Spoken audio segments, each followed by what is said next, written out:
പ്രിയപ്പെട്ടവർ, അവസാനം വയ്ക്കുന്നത് സംഘാടകർ ഈ പറഞ്ഞ കാരണം കൊണ്ടല്ല. ഞാൻ അവസാനത്തേക്ക് നിൽക്കാൻ കാരണം അവസാനമായാലും ഒരു സൗകര്യമുണ്ട്. ആൾക്കാർ എണീറ്റ് പോകുമ്പോൾ നമുക്ക് നിർത്താം. പിന്നെ നമുക്ക് എത്ര വേണമെങ്കിലും ചുരുക്കുകയോ നീട്ടുകയോ ഒക്കെ ചെയ്യാം. ഒരു സമയക്ലിപ്തത വെച്ചുകൊണ്ട് സംസാരിക്കാൻ ബുദ്ധിമുട്ടുള്ളത് കൊണ്ട് ഇങ്ങനെ ഒരു അവസാനം കിട്ടിക്കഴിഞ്ഞാൽ അങ്ങനെ ഒരു സൗകര്യമുണ്ട്. ഞാനതുകൊണ്ടാണ് എപ്പോഴും അവസാനത്തേക്ക് നിൽക്കുന്നത്. ഞാൻ രാവിലെ ആദ്യത്തെ പ്രഭാഷണം നടന്നുകൊണ്ടിരിക്കുമ്പോഴാണ് വന്നത്. അതൊഴിച്ച് ബാക്കി എല്ലാ പ്രഭാഷണങ്ങളും ഇവിടെ ഇരുന്ന് കേട്ടു. സാധാരണ യുക്തിവാദികളും സ്വതന്ത്ര ചിന്തകരും ഇപ്പോൾ രണ്ട് മൂന്ന് വിഭാഗങ്ങളായിട്ട് പിരിഞ്ഞിട്ടുണ്ടല്ലോ കേരളത്തിൽ.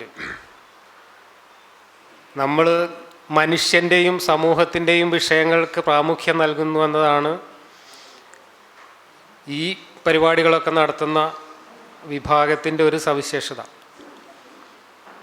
കേവലം ദൈവമുണ്ടോ ഇല്ലേ എന്നുള്ള വിഷയം ചർച്ച ചെയ്യുന്നതിന് പകരം അക്കാഡമിക്കായിട്ടുള്ള ശാസ്ത്ര വിഷയങ്ങൾ മാത്രം ചർച്ച ചെയ്യുന്നതിന് പകരം നമ്മുടെ രാജ്യത്ത് ഏറ്റവും റെലവൻ്റ് ആയിട്ടുള്ള സാമൂഹിക വിഷയങ്ങളെടുത്ത് ചർച്ച ചെയ്യുന്നു എന്നതാണ് ഇന്നത്തെ ഏറ്റവും ആവശ്യമായിട്ടുള്ള ഒരു കാര്യമെന്ന് ഞാൻ കരുതുന്നു. അതുകൊണ്ട് തന്നെയാണ് വിശ്വനാഥൻ ഡോക്ടറും ഞാനൊക്കെ ഇങ്ങനെയുള്ള പരിപാടികൾ അത് എത്ര ചെറുതായാലും അതിൽ പങ്കെടുക്കണമെന്ന് കരുതുന്നത്. നമ്മളിതുവരെ ചർച്ച ചെയ്തുകൊണ്ടിരുന്ന പല വിഷയങ്ങളും നമ്മുടെ രാജ്യം നേരിടുന്ന, നമ്മുടെ രാജ്യത്തെ 1.5 ബില്യണോളം വരുന്ന മനുഷ്യർ നേരിടുന്ന പ്രശ്നങ്ങളുമായി പ്രത്യക്ഷമായോ പരോക്ഷമായോ ബന്ധപ്പെട്ട വിഷയങ്ങൾ തന്നെ. ഞാൻ പറയാൻ പോകുന്ന വിഷയവും അതുമായൊക്കെ തന്നെ ബന്ധപ്പെട്ടതാണ്. കഥകൾ പറയുക എന്നുള്ളതാണ് മനുഷ്യൻ മറ്റു ജീവികളിൽ നിന്ന് വ്യത്യസ്തമായി ആർജിച്ചിട്ടുള്ള ഒരു പ്രധാനപ്പെട്ട സവിശേഷ സിദ്ധി എന്ന് പറയുന്നത്. കഥകൾ മെനഞ്ഞുണ്ടാക്കുക, കഥകൾ പറഞ്ഞു പ്രചരിപ്പിക്കുക, കഥകളിൽ വിശ്വസിക്കുക, സർവോപരി കഥകളിൽ വിശ്വസിപ്പിക്കുക, ഇതിലൊക്കെ വിജയിച്ചതുകൊണ്ടാണ് മനുഷ്യൻ ഇന്നുവരെ നേടിയിട്ടുള്ള നാഗരികതയുടെ ഈ പുരോഗതിയുടെയും മുന്നേറ്റത്തിൻ്റെയും ഒക്കെ ഒരു വലിയ നേട്ടങ്ങൾ മനുഷ്യരാശി കൈവരിച്ചത് എന്ന് പല സാമൂഹ്യ ശാസ്ത്ര ചരിത്രകാരന്മാരും പറയുന്നുണ്ട്. എന്നാൽ ഇന്ന് മനുഷ്യരെ വലിയ പ്രതിസന്ധിയിലാക്കുന്നതും ഈ കഥകൾ തന്നെയാണ്. കഥകൾ പല പർപ്പസിനായിട്ട് മനുഷ്യർ പല കാലത്ത് മെനഞ്ഞുണ്ടാക്കിയിട്ടുണ്ട്. 10,000-കണക്കിന് കഥകൾ മനുഷ്യൻ ഭാവനയിൽ നെയ്തുണ്ടാക്കിയിട്ടുണ്ട്. ചിലർ നേരത്തെ പറഞ്ഞ മാതിരി ആത്മരതിക്ക് വേണ്ടി മാത്രം കഥകൾ എഴുതിയവരുണ്ട്. ചിലർ മറ്റുള്ളവരെ രസിപ്പിക്കാൻ വേണ്ടി കഥകൾ എഴുതിയവരുണ്ട്. ചിലർ വളരെ പർപ്പസ്ഫുള്ളായിട്ട് സമൂഹത്തെ ലക്ഷ്യം വെച്ചുകൊണ്ട് തന്നെ എഴുതിയിട്ടുള്ള കഥകളുണ്ട്. അതിൽ മനുഷ്യനെ ലക്ഷ്യം വെച്ചുകൊണ്ട് പർപ്പസ്ഫുള്ളായിട്ട് രചിക്കപ്പെട്ടിട്ടുള്ള കഥകളാണ് മനുഷ്യൻ്റെ ചരിത്രത്തിലെ ഒരു വലിയ ചാലകശക്തിയായിട്ട് പ്രവർത്തിച്ചിട്ടുള്ളത്. കഥകൾ എന്ന് പറഞ്ഞാൽ ഭാവനയിൽ നെയ്തെടുക്കുന്നതും ചില ഗുണപാഠങ്ങളുള്ളതും കേട്ടിരിക്കുന്നവർക്ക് ഇമ്പം തോന്നുന്നതുമായിട്ടുള്ള നുണകളാണ് കഥകൾ എന്ന് പറയുന്നത്. അങ്ങനെയുള്ള കഥകൾ മനുഷ്യരെ വെറുതെ രസിപ്പിക്കുക മാത്രമല്ല ചെയ്തിട്ടുള്ളത്, ഈ കഥകൾക്ക് ഋണാത്മകമായിട്ടും ധനാത്മകമായിട്ടുമുള്ള ഒരുപാട് ഇമ്പാക്റ്റുകൾ സമൂഹത്തിൽ ഉണ്ടാക്കിയിട്ടുണ്ട്. പോസിറ്റീവായിട്ടും നെഗറ്റീവായിട്ടുള്ള ഫലങ്ങൾ ഈ കഥകൾക്കുണ്ടായിട്ടുണ്ട്. പോസിറ്റീവായിട്ടുള്ള ഫലങ്ങൾ ഉള്ളത് കൊണ്ട് തന്നെയാണ് കഥകളെ ലക്ഷോപലക്ഷം മനുഷ്യരെ കൊണ്ട് വിശ്വസിപ്പിക്കാനും തലമുറകളിലൂടെ കൈമാറി ആ കഥകളിൽ അഭിരമിച്ചുകൊണ്ട് മനുഷ്യ സമൂഹത്തിന് മുന്നോട്ട് പോകാനൊക്കെ സാധിച്ചത്. പക്ഷെ ഇന്ന് നമ്മൾ ഈ കഥകളെ എതിർക്കുന്നത് ഇന്നത്തെ ആധുനിക ലോകത്ത് ജീവിക്കുന്ന മനുഷ്യൻ്റെ കഥ എന്ന് പറയുന്നത് കഥനിരപേക്ഷതയുടെ കഥയാണ്. ഞാൻ കഥ എന്ന് പറയുമ്പോൾ മനുഷ്യരെ, സമൂഹത്തെ നയിക്കുന്നതിന് വേണ്ടി ഓരോ കാലഘട്ടത്തിൽ മനുഷ്യർ ബോധപൂർവം രചിച്ചിട്ടുള്ള കഥകൾ പിന്നീട് വിശ്വാസ കഥകളായി പരിണമിച്ചു. ആ വിശ്വാസ കഥകളുടെ പേരാണ് മതം എന്ന് പറയുന്നത്. ഇന്നിപ്പോൾ നമ്മൾ നവോത്ഥാനത്തെക്കുറിച്ച് ഇവിടെ ചർച്ച ചെയ്യുമ്പോൾ, കുറച്ച് പേരിരുന്ന് ചർച്ച ചെയ്യുമ്പോൾ, ഇന്ത്യ രാജ്യത്തെ 150 കോടിയോളം മനുഷ്യർ രാമൻ എന്ന് പറയുന്ന ഒരു കഥാപാത്രത്തെ ബേസ് ചെയ്തുകൊണ്ടാണ് അവരുടെ ജീവിതത്തെ സങ്കീർണമാക്കിക്കൊണ്ടിരിക്കുന്നത്. വലിയ ദുരന്തങ്ങളിലേക്ക് ഈ രാജ്യം നീങ്ങിക്കൊണ്ടിരിക്കുകയാണ്. ആരോ നെയ്തുണ്ടാക്കിയ ഒരു കഥയിലെ കഥാപാത്രമാണ് രാമൻ. പക്ഷേ ആ കഥ നെയ്തുണ്ടാക്കിയവർക്കും ചില പർപ്പസുകൾ ഉണ്ടായിരുന്നു. അതാണ് നേരത്തെ ഇവിടെ ഡോക്ടർ ശ്യാംകുമാറൊക്കെ വ്യക്തമായിട്ട് പറഞ്ഞത്. ശ്രേണീകൃതമായിട്ടുള്ള സമൂഹത്തിലെ ഉച്ചനീചത്വത്തെയും ചൂഷണത്തെയും ഒരു കഥാഖ്യാനത്തിലൂടെ ന്യായീകരിക്കുക എന്ന പർപ്പസ് ഈ കഥയുടെ ഉള്ളിൽ വളരെ കൃത്യമായിട്ട് അന്തർലീനമാണ്. ആ കഥയാണ് ഇന്നും ഇന്ത്യയിലെ മഹാഭൂരിപക്ഷം ജനങ്ങളെയും രാഷ്ട്രീയമായി നിയന്ത്രിക്കുന്നതിന് ഉപയോഗപ്പെടുത്തുന്നത്. രാമനോടും രാമക്ഷേത്രത്തോടും നരേന്ദ്രമോദിക്ക് ആത്മാർത്ഥതയുണ്ട് എന്ന് നമ്മൾ ആരും കരുതുന്നില്ല. പക്ഷേ അദ്ദേഹത്തിന് താല്പര്യം രാമനും രാമക്ഷേത്രത്തിലും അല്ല, മറിച്ച് അദ്ദേഹം ഇപ്പോൾ ഇരിക്കുന്ന അധികാരത്തിൻ്റെ കസേരയിൽ തുടർന്നും ഇരിക്കാനും അതനുസരിച്ച് കാര്യങ്ങൾ മുന്നോട്ട് കൊണ്ടുപോകാനുള്ള രാഷ്ട്രീയ താല്പര്യമാണ് ഈ രാമനിലേക്കും രാമക്ഷേത്രത്തിലേക്കും ഒക്കെ നീങ്ങിയിരിക്കുന്നത്. നമ്മൾ പറഞ്ഞുകൊണ്ടിരിക്കുന്നതും പറയാൻ ആഗ്രഹിക്കുന്നതും ഈ കഥകളല്ല ഇന്ന് ലോകത്തിന് ആവശ്യമുള്ളത് എന്നാണ്. ഇതെല്ലാം കാലഹരണപ്പെട്ട കഥകളാണ്. നമുക്ക് പുതിയ കഥകൾ ആവശ്യമുണ്ട്. ആ പുതിയ കഥകളുടെ കഥയാണ് വിശ്വനാഥൻ ഡോക്ടർ ഇവിടെ പറഞ്ഞത്. എൻലൈറ്റൻമെൻറ്റിൻ്റെ കഥനിരപേക്ഷതയുടെ കഥകളെന്ന് പറയുന്നത്. നമ്മുടെ രാജ്യത്തെ 150 കോടിയോളം വരുന്ന മനുഷ്യരെ നയിക്കാൻ വേണ്ടി നമ്മൾ ഏതാണ്ട് 3/4 നൂറ്റാണ്ട് മുമ്പ് എഴുതി വച്ചിട്ടുള്ള കഥനിരപേക്ഷ കഥയുടെ പേരാണ് നമ്മുടെ കോൺസ്റ്റിറ്റ്യൂഷൻ എന്ന് പറയുന്നത്. ആ കഥയാണ് നമ്മൾ കുട്ടികളെ പഠിപ്പിക്കേണ്ടത്. ആ കഥയാണ് നമ്മൾ എല്ലാ വീടുകളിലും വൈകുന്നേരങ്ങളിൽ വിളക്ക് കത്തിച്ചിട്ട് വായിക്കേണ്ടത് യഥാർത്ഥത്തിൽ. പക്ഷേ ആ കഥയെക്കുറിച്ച് ഒരു കഥയുമില്ലാതെയാണ് ഈ രാജ്യത്തെ 150 കോടിയോളം മനുഷ്യർ കഴിഞ്ഞ 3/4 നൂറ്റാണ്ടായിട്ട് ഇവിടെ ജീവിച്ചു വന്നത്. അതിൻ്റെ ദുരന്തഫലമാണ് ഇന്നും മനുഷ്യൻ കാലഹരണപ്പെട്ട കഥയുടെ പേരിൽ ഈ കഥയില്ലായ്മകളെല്ലാം കാണിച്ചുകൊണ്ടിരിക്കുന്നത്. ഇവിടെയാണ് നമുക്ക് മതങ്ങൾ എന്ന് പറയുന്ന കാലഹരണപ്പെട്ട കഥകളുടെ യുക്തിരാഹിത്യത്തെക്കുറിച്ച് സംസാരിക്കേണ്ടി വരുന്നത്. അത് വെറും ആത്മരതിക്ക് വേണ്ടിയല്ല, നമ്മുടെ സ്വന്തം മനസ്സിൻ്റെ സംതൃപ്തിക്ക് വേണ്ടിയല്ല, നമ്മൾ ജീവിക്കുന്ന സമൂഹത്തെ ഇന്നത്തെ നിലയിൽ നിന്ന് മെച്ചപ്പെട്ട നിലയിലേക്ക് പരിവർത്തനം ചെയ്യണം എന്ന വളരെ കൃത്യമായ ഒരു ലക്ഷ്യബോധത്തോടു കൂടി തന്നെയാണ് നമ്മൾ ഈ കഥകളുടെ കഥയില്ലായ്മകളും ഒക്കെ പറഞ്ഞുകൊണ്ടിരിക്കുന്നത്.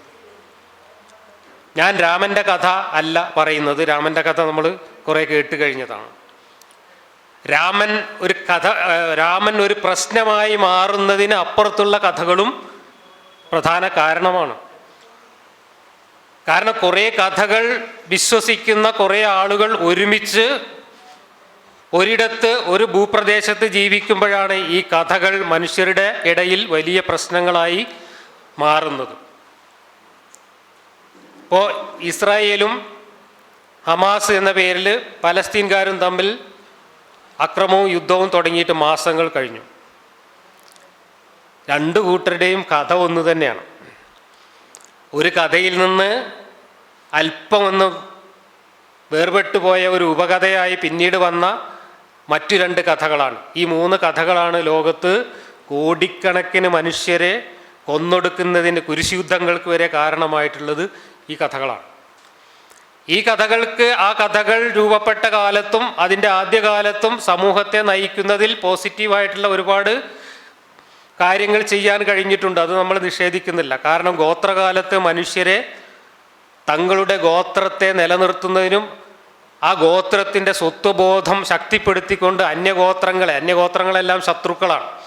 ആ ശത്രുഗോത്രങ്ങൾക്കെതിരായിട്ട് പട നയിക്കുന്നതിനും ഗോത്രങ്ങളെ വലുതാക്കി വലിയ സാമ്രാജ്യങ്ങൾ സൃഷ്ടിക്കുന്നതിനും അതിലൂടെ ലോക രാഷ്ട്രീയത്തിൻ്റെ ഘടനകളെയും ഗതിവിഗതികളെയും മാറ്റിമറിക്കുന്നതിനുമൊക്കെ ഈ കഥകൾ ഉപകരിച്ചിട്ടുണ്ട്. ഈ കഥയുടെ പേരിലാണ് മനുഷ്യരെ ഒരുമിപ്പിച്ച് നിർത്തിയത്. കാരണം ചെറിയ നേരിട്ട് പരിചയമുള്ള 100 150 മനുഷ്യരെ നയിക്കുന്നത് പോലെയല്ല, ലക്ഷക്കണക്കിന് 10,000-കണക്കിന് മനുഷ്യരെ പരസ്പരം പരിചയമില്ലാത്ത വളരെ വിശാലമായ ഭൂപ്രദേശങ്ങളിൽ ജീവിക്കുന്ന മനുഷ്യരെ ഒരുമിച്ച് ഒരു ലക്ഷ്യത്തിലേക്ക് നയിക്കണമെങ്കിൽ അവർക്കെല്ലാവർക്കും സ്വീകാര്യമാകുന്ന ഒരു പൊതുകഥ വേണം. അതിനുവേണ്ടിയാണ് ഈ മാതാകഥകളെയെല്ലാം ആദ്യകാലത്ത് ഉപയോഗപ്പെടുത്തിയിട്ടുള്ളത്. ആ കഥകളെ ഇന്ത്യയിൽ അത് ജാതി വ്യവസ്ഥയിൽ അധിഷ്ഠിതമായ ചൂഷണാധിഷ്ഠിത വ്യവസ്ഥ, അതാണ് പ്രകൃതിയുടെ സനാതന വ്യവസ്ഥ എന്ന് തെറ്റിദ്ധരിപ്പിച്ചുകൊണ്ട് നിലനിർത്താനാണ് ഈ കഥകളെല്ലാം മെനഞ്ഞതും ആ കഥകളെ വിശ്വസിപ്പിച്ചതും. എങ്കിൽ സെമിറ്റിക് മതങ്ങൾ പോലുള്ള മതങ്ങൾ ഗോത്രകാലത്തെ അന്യഗോത്രങ്ങളെ ആക്രമിക്കുന്നതിനും കൊള്ളയടിക്കുന്നതിനും സാമ്രാജ്യങ്ങൾ വികസിപ്പിക്കുന്നതിനും അവരുടെ രാഷ്ട്രീയമായിട്ടുള്ള നിലനിൽപ്പിനുമൊക്കെ വേണ്ടിയിട്ട് സ്വന്തം ഗോത്രത്തിൻ്റെ സ്വത്വബോധത്തെ ഉത്തേജിപ്പിച്ച് നിർത്തുന്നതിന് വേണ്ടിയിട്ടാണ് ഇത്തരം കഥകളെ മെനഞ്ഞുണ്ടാക്കിയത്. അങ്ങനെ ഗോത്രങ്ങൾ വിഭജിക്കുമ്പോൾ ഗോത്രങ്ങളുടെ കഥകൾ വിഭജിച്ചു. അങ്ങനെയാണ് ഒരു കഥയിൽ നിന്ന് ഉപകഥകളായിട്ട് പല കഥകളുണ്ടാവുന്നത്. അങ്ങനെയാണ് സെമിറ്റിക് മതങ്ങൾ ജൂതമതവും ക്രിസ്തുമതവും ഇസ്ലാം മതവും ഒക്കെ ആയിട്ട് ഭിന്നിച്ചു വന്നത്. അതിൻ്റെയൊക്കെ ചരിത്രം നമുക്കൊക്കെ അറിയാം. എന്നാൽ ഇന്നും ഈ കഥകളെല്ലാം അന്ധമായി ഇതൊക്കെ യാഥാർത്ഥ്യമാണ് എന്ന് വിശ്വസിക്കുകയും തലമുറകൾക്ക് കൈമാറി ഈ വിശ്വാസം മറ്റുള്ളവരിലേക്ക് പകർന്നുകൊണ്ടിരിക്കുകയുമാണ് നമ്മുടെ സമൂഹം ചെയ്തുകൊണ്ടിരിക്കുന്നത്. ഒരിക്കൽ പോലും ഈ കഥകൾ ശരിയോ, എന്തുകൊണ്ട് ഈ കഥകൾ മനുഷ്യർ വിശ്വസിക്കുന്നു, എന്തുകൊണ്ട് ഞാനിത് വിശ്വസിക്കാൻ ഇടയായി എന്ന് പോലും സ്വതന്ത്രമായി ഒരു വിശ്വാസി ഒരിക്കലും ചിന്തിക്കുന്നില്ല. അന്ധമായി റിലേ ഓട്ടത്തിൽ ബാറ്റൺ കൈമാറുന്നത് പോലെ ഓരോ അടുത്ത തലമുറയ്ക്ക് ഈ വിശ്വാസ കഥകൾ കൈമാറിക്കൊണ്ട് അങ്ങനെ പോരുകയാണ്. നൂറ്റാണ്ടുകളിലൂടെ അനേകം തലമുറകളിലൂടെ ഈ കഥാവിശ്വാസം നിലനിന്ന് പോരുകയാണ്. എപ്പോഴാണ് നമ്മൾ ഒന്ന് നിന്ന് ആ ഓട്ടത്തിൽ നിന്ന് അല്പനേരം വിശ്രമിച്ച് ഈ കഥകൾ എവിടെ നിന്ന് വന്നു, എന്തിനു വേണ്ടി വന്നു, ഇതെനിക്ക് എങ്ങനെ കിട്ടി, ഇതിൻ്റെ സത്യാവസ്ഥ എന്ത്, ഇതിൻ്റെ യുക്തി എന്ത്, ഇതിലുള്ള അയുക്തി എന്ത് എന്നൊക്കെ ഒന്ന് ആലോചിക്കാൻ ഒരല്പനേരം ശ്രമിച്ചാൽ അതിനുള്ളൊരു സ്പാർക്ക് കിട്ടിയവരാണ് നമ്മളൊക്കെ. അതുകൊണ്ടാണ് നമ്മൾ ഈ കഥകളെയൊക്കെ തള്ളിപ്പളയുന്നത്. അങ്ങനെ ചിന്തിക്കാൻ തയ്യാറായി കഴിഞ്ഞാൽ അർത്ഥശൂന്യമായ ഈ കഥകളുടെ പേരിൽ മനുഷ്യർ ഇന്ന് ലോകത്ത് കാട്ടിക്കൂട്ടിക്കൊണ്ടിരിക്കുന്ന എല്ലാ അനർത്ഥങ്ങളും നമുക്ക് ഒരു പരിധിവരെ ഒഴിവാക്കാൻ കഴിയും. ഇസ്രായേലും പലസ്തീൻ യുദ്ധം ചെയ്യേണ്ടി വരില്ല. ഇന്ത്യയിൽ ഹിന്ദുക്കളും മുസ്ലിങ്ങളും തമ്മിൽ ആക്രമണം നടത്തേണ്ടി വരില്ല. ലോകത്ത് മതങ്ങളുടെ പേരിലുള്ള ആക്രമങ്ങൾ, ജാതിയുടെ പേരിലുള്ള ആക്രമണങ്ങളൊന്നും ഉണ്ടാവില്ല. എല്ലാ മനുഷ്യരും തുല്യമായ ഡിഗ്നിറ്റിയും തുല്യമായ അവകാശങ്ങളും ഉള്ള മനുഷ്യരാണ് എന്ന പുതിയ കഥയാണ് ആധുനിക ലോകത്തിൻ്റെ കഥനിരപേക്ഷ കഥ എന്ന് ഞാൻ പറഞ്ഞത്. ആ കഥയുടെ അടിസ്ഥാനത്തിലാണ് നമ്മൾ നമ്മുടെ കോൺസ്റ്റിറ്റ്യൂഷനൊക്കെ ഉണ്ടാക്കി വെച്ചിട്ടുള്ളത്. അങ്ങനെയുള്ള ഒരു കഥ ലോകത്തെ ഇന്ന് നയിച്ചു കൊണ്ടിരിക്കുമ്പോഴും അപരിഷ്കൃതമായിട്ടുള്ള ജീവിതം നയിക്കുന്ന ഇന്ത്യ പോലുള്ള രാജ്യങ്ങളിൽ ഇന്നും ആ കഥ ഉൾക്കൊള്ളാനോ ആ കഥയെ മനസ്സിലാക്കാനോ പോലും ശ്രമിക്കാതെ കാലഹരണപ്പെട്ട പഴയ കഥകളിൽ കമിഴ്ന്നു കിടക്കുന്നു എന്നതാണ് ഏറ്റവും വലിയ ദുര്യോഗം. അതിനെതിരായിട്ട് നമ്മൾ പ്രവർത്തിക്കേണ്ടത് മനുഷ്യൻ്റെ ചിന്തയിലേക്ക് ഈ തീപ്പൊരികൾ പകർന്നു നൽകിക്കൊണ്ടാണ്. യുക്തി ചിന്തയുടെ, സ്വതന്ത്ര ചിന്തയുടെ, ശാസ്ത്രബോധത്തിൻ്റെ തീപ്പൊരികൾ മനുഷ്യൻ്റെ മനസ്സിലേക്ക് പകർന്നു നൽകിക്കൊണ്ട് മാത്രമേ നമുക്ക് ഈ ഒരു സ്ഥിതിയിൽ മാറ്റം വരുത്താൻ കഴിയുള്ളൂ. അത്തരത്തിലുള്ള ഒരു മാറ്റത്തിൻ്റെ കഥയാണ് വിശ്വനാഥൻ ഡോക്ടർ ഇവിടെ പറഞ്ഞത്. യൂറോപ്പിലൊക്കെ ആ മാറ്റം സംഭവിച്ചത് കൊണ്ടാണ് ഇന്നവിടെ പള്ളികളൊക്കെ വെറും മ്യൂസിയങ്ങളായിട്ടും ലൈബ്രറികളായിട്ടും ഒക്കെ മാറിയത്. നമ്മൾ പക്ഷേ അമ്പലങ്ങളും പള്ളികളും പുതുക്കിക്കൊണ്ടിരിക്കുകയാണ്, കൂടുതൽ പണിതുകൊണ്ടിരിക്കുകയാണ്. അമ്പലം പണിയലും പള്ളി പണിയലുമാണ് നമ്മുടെ മുഖ്യ അജണ്ടയായി മാറിയിരിക്കുന്നത്. ദാരിദ്ര്യരേഖയ്ക്ക് താഴെ കഴിയുന്ന കോടാനകോടി മനുഷ്യർ, അക്ഷരാഭ്യാസമില്ലാത്ത കോടിക്കണക്കിന് മനുഷ്യരുള്ള ഒരു രാജ്യത്ത്, പട്ടിണിപ്പാവങ്ങളുള്ള ഒരു രാജ്യത്ത് നമ്മൾ രാമന് വേണ്ടിയിട്ടും അമ്പലത്തിന് വേണ്ടിയിട്ടും മുറവിളി കൂട്ടുമ്പോൾ അതിൻ്റെ പിന്നിൽ വോട്ട് ബാങ്കുകൾ വന്ന് കുനിഞ്ഞുകൂടുന്ന കാഴ്ചയാണ് കാണുന്നത്. അപ്പോൾ ഈ കഥയില്ലായ്മകൾ മനുഷ്യർ നൂറ്റാണ്ടുകളായി, സഹസ്രാബ്ദങ്ങളായി, തലമുറകളായി വിശ്വസിച്ച് വരുന്ന ഈ കഥകളിലെ കഥയില്ലായ്മകളെക്കുറിച്ചാണ് നമ്മൾ സംസാരിക്കുന്നത് ഞാൻ ഈ പറഞ്ഞതുപോലുള്ള സമൂഹത്തിന് മുന്നോട്ടുള്ള പുരോഗതിക്ക് ഇന്ന് ഈ കഥകൾ തന്നെയാണ് ഏറ്റവും വലിയ തടസ്സം എന്നതുകൊണ്ടാണ്. ഒരു കാലത്ത് മനുഷ്യനെ നയിക്കാനും മനുഷ്യനെ രാഷ്ട്രീയമായി സംഘടിപ്പിക്കാനും അത് ഉപകരിച്ചിരുന്നുവെങ്കിൽ ഇന്ന് പുതിയ കഥകൾ സ്വീകരിച്ചുകൊണ്ട് ലോകത്തുള്ള മുഴുവൻ മനുഷ്യരും ഒരുമിച്ച് നിന്ന് പ്രവർത്തിക്കുന്നതിന് ഇന്ന് തടസ്സമായി നിൽക്കുന്നു എന്നതുകൊണ്ടാണ് നമ്മൾ ഈ കഥകളെ തള്ളിക്കളയേണ്ടതിൻ്റെ ആവശ്യകത പറഞ്ഞുകൊണ്ടിരിക്കുന്നത്. ഇനി ഞാൻ എൻ്റെ പർട്ടിക്കുലർ വിഷയത്തിലേക്ക് വരാം. ഞാൻ ഇസ്ലാമിൻ്റെ കഥയെക്കുറിച്ചാണ് പറഞ്ഞുകൊണ്ടിരിക്കുന്നത്. ഇസ്ലാമിൻ്റെ കഥയെക്കുറിച്ച് പറഞ്ഞുകൊണ്ടിരിക്കാൻ കാരണം അത് നമ്മൾ നേരത്തെ പറഞ്ഞതുപോലെ ഒരു എൻലൈറ്റൻമെൻറ്റിൻ്റെ ഒരു സാമൂഹ്യ പരിവർത്തനത്തിന് അനിവാര്യമാണ് എന്നതുകൊണ്ട് തന്നെയാണ്. ഇന്നിപ്പോൾ ഇന്ത്യയിലെ മുസ്ലിം സമൂഹത്തെ പൊതുശത്രുവായി പ്രഖ്യാപിച്ചുകൊണ്ടാണ് ഹിന്ദുത്വ ഫാസിസം അതിൻ്റെ രാഷ്ട്രീയ നേട്ടങ്ങൾ കൊയ്തുകൊണ്ടിരിക്കുന്നത്. ആ സമയത്ത് മറ്റു ചില സമൂഹങ്ങൾ വളരെ കൃശാല ബുദ്ധി ഉപയോഗിച്ചുകൊണ്ട് എടുക്കുന്ന നിലപാടുകൾ നമ്മൾ കാണുന്നു. പ്രത്യേകിച്ച് കേരളത്തിലേക്ക് ക്രിസ്തീയ സമൂഹം അവരിന്ന് മുസ്ലിം വിരുദ്ധത അവർ കൂടി ഏറ്റെടുത്തുകൊണ്ട് സംഘപരിവാറിൻ്റെ ഒപ്പമാണ് ഞങ്ങൾ എന്ന് വരുത്തി തീർത്ത് തൽക്കാലം രക്ഷപ്പെടാനുള്ള ശ്രമം വളരെ തന്ത്രപൂർവ്വം നടത്തിക്കൊണ്ടിരിക്കുന്നു. അങ്ങനെ മുസ്ലിം സമൂഹത്തെ ഒറ്റപ്പെടുത്തിക്കൊണ്ട്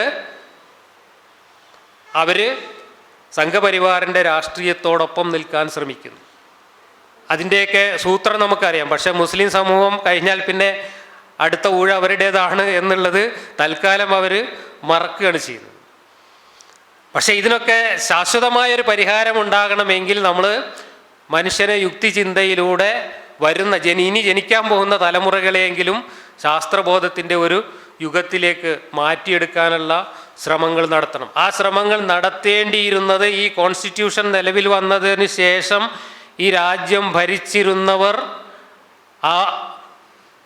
ആ സമൂഹത്തെ കൂടി ഈ കോൺസ്റ്റിറ്റ്യൂഷൻ അനുസരിച്ച് മാറ്റിയെടുക്കാനുള്ള പരിശ്രമത്തിൻ്റെ ഭാഗമായി നടത്തേണ്ടിയിരുന്ന സാംസ്കാരിക പ്രവർത്തനങ്ങളും വിദ്യാഭ്യാസ പ്രവർത്തനങ്ങളും യഥാവിധി നടത്തിയില്ല എന്നതിൻ്റെ ദുരന്തമാണെന്ന് നമ്മുടെ രാജ്യം നേരിടുന്നത്.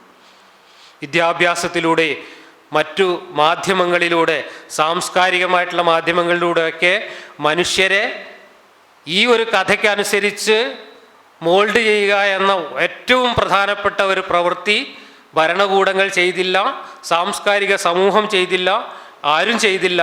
അതുകൊണ്ട് സമൂഹം കൂടുതൽ മതാത്മകമായി മാറുകയും ചെയ്തില്ല എന്ന് മാത്രമല്ല, മതാത്മകമാക്കുന്നതിന് വേണ്ടിയുള്ള പ്രവർത്തനങ്ങൾ ചെയ്യുകയും ചെയ്തില്ല. ഇപ്പോൾ രാമനെയൊക്കെ ആരാണ് ഇത്രയും പൊക്കിക്കൊണ്ടുവന്നത്? ഇന്ത്യയിൽ ടെലിവിഷൻ എന്ന് പറയുന്ന മാധ്യമം ആരംഭിക്കുന്നത് ദൂരദർശൻ എന്ന് പറയുന്ന സർക്കാരിൻ്റെ കയ്യിലുള്ള ഒരു ചാനലുമാണ്. അത് മാത്രമേ ഉള്ളൂ. ഏഷ്യാനെറ്റൊക്കെ പിന്നെയാണ് വരുന്നത്. ഈ ദൂരദർശൻ എന്ന് പറയുന്ന ചാനൽ ഇന്ത്യയിൽ പോപ്പുലറായത് എങ്ങനെയാണ്? രാമായണത്തിലാണ് തുടങ്ങിയത്. രാമായണം കഴിഞ്ഞിട്ട് മഹാഭാരതം, ഇത് രണ്ടും കഴിഞ്ഞിട്ട് ബാലൻസ് ചെയ്യാൻ വേണ്ടി ഒരു ടിപ്പു സുൽത്താനും. അങ്ങനെയാണ് ആ രാമായണ സീരിയലിൽ അഭിനയിച്ചവർ മുഴുവൻ അടുത്ത ലോക്സഭാ തെരഞ്ഞെടുപ്പിൽ MP-മാരായിട്ട് വന്നു. കാരണം വോട്ട് ചോദിച്ചത് രാമൻ്റെ വേഷം കെട്ടിയിട്ടും സീതയുടെ വേഷം കെട്ടിയിട്ടും വോട്ട് ചോദിച്ച് രാമനും സീതയൊക്കെ പിന്നെ പാർലമെൻറ്റിൽ MP-മാരായിട്ട് വന്നു. അതാണ് ഇന്ത്യയിൽ നമ്മൾ കണ്ടത്. അങ്ങനെയാണ് രാമൻ ഉത്തേജിക്കപ്പെട്ടത്. ആരാണ് ഉത്തരവാദി? അന്ന് സംഘിയില്ല, സംഘിയുണ്ട് ഒരു മൂലക്കൽ, പക്ഷെ സംഘിയല്ല അന്ന് രാജ്യം ഭരിക്കുന്നത്. കോൺഗ്രസിൻ്റെ നേതൃത്വത്തിലുള്ള ദേശീയ സ്വാതന്ത്ര്യ പ്രസ്ഥാനത്തിന് നേതൃത്വം കൊടുത്ത രാഷ്ട്രീയ പാർട്ടി തന്നെയാണ്.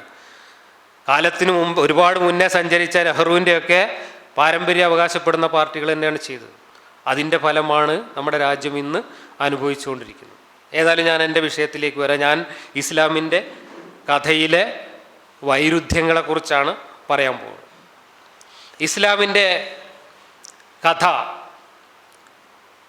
14 നൂറ്റാണ്ടുകൾക്ക് മുമ്പ് അറേബ്യയിൽ ഒരു വ്യവസ്ഥാപിത രാഷ്ട്രമൊന്നുമില്ലാത്ത ഒരു ഉപഭൂഖണ്ഡത്തിൽ അങ്ങിങ്ങായി ചെതറിക്കിടന്നിരുന്ന കുറേ നാടോടികളായ അറബി ഗോത്രങ്ങളെ ഒരുമിപ്പിച്ച് ഒരു വലിയ അറബ് ഗോത്രമുണ്ടാക്കി ആ അറബ് ഗോത്രം ഒരു വലിയ അറബ് സാമ്രാജ്യമാക്കി വികസിപ്പിക്കുന്നതിന് വേണ്ടി ഒരുപക്ഷെ ആദ്യം അങ്ങനെയൊന്നും പ്ലാൻ ചെയ്തിട്ടില്ലെങ്കിലും പിന്നീട് ആ രീതിയിൽ വന്നു ചേർന്ന ഒരു രാഷ്ട്രീയ ലക്ഷ്യത്തിന് വേണ്ടി വളരെ സമർത്ഥമായിട്ട് രൂപപ്പെടുത്തിയ ഒരു കഥയാണ് ഇസ്ലാം എന്ന് പറയുന്ന കഥ.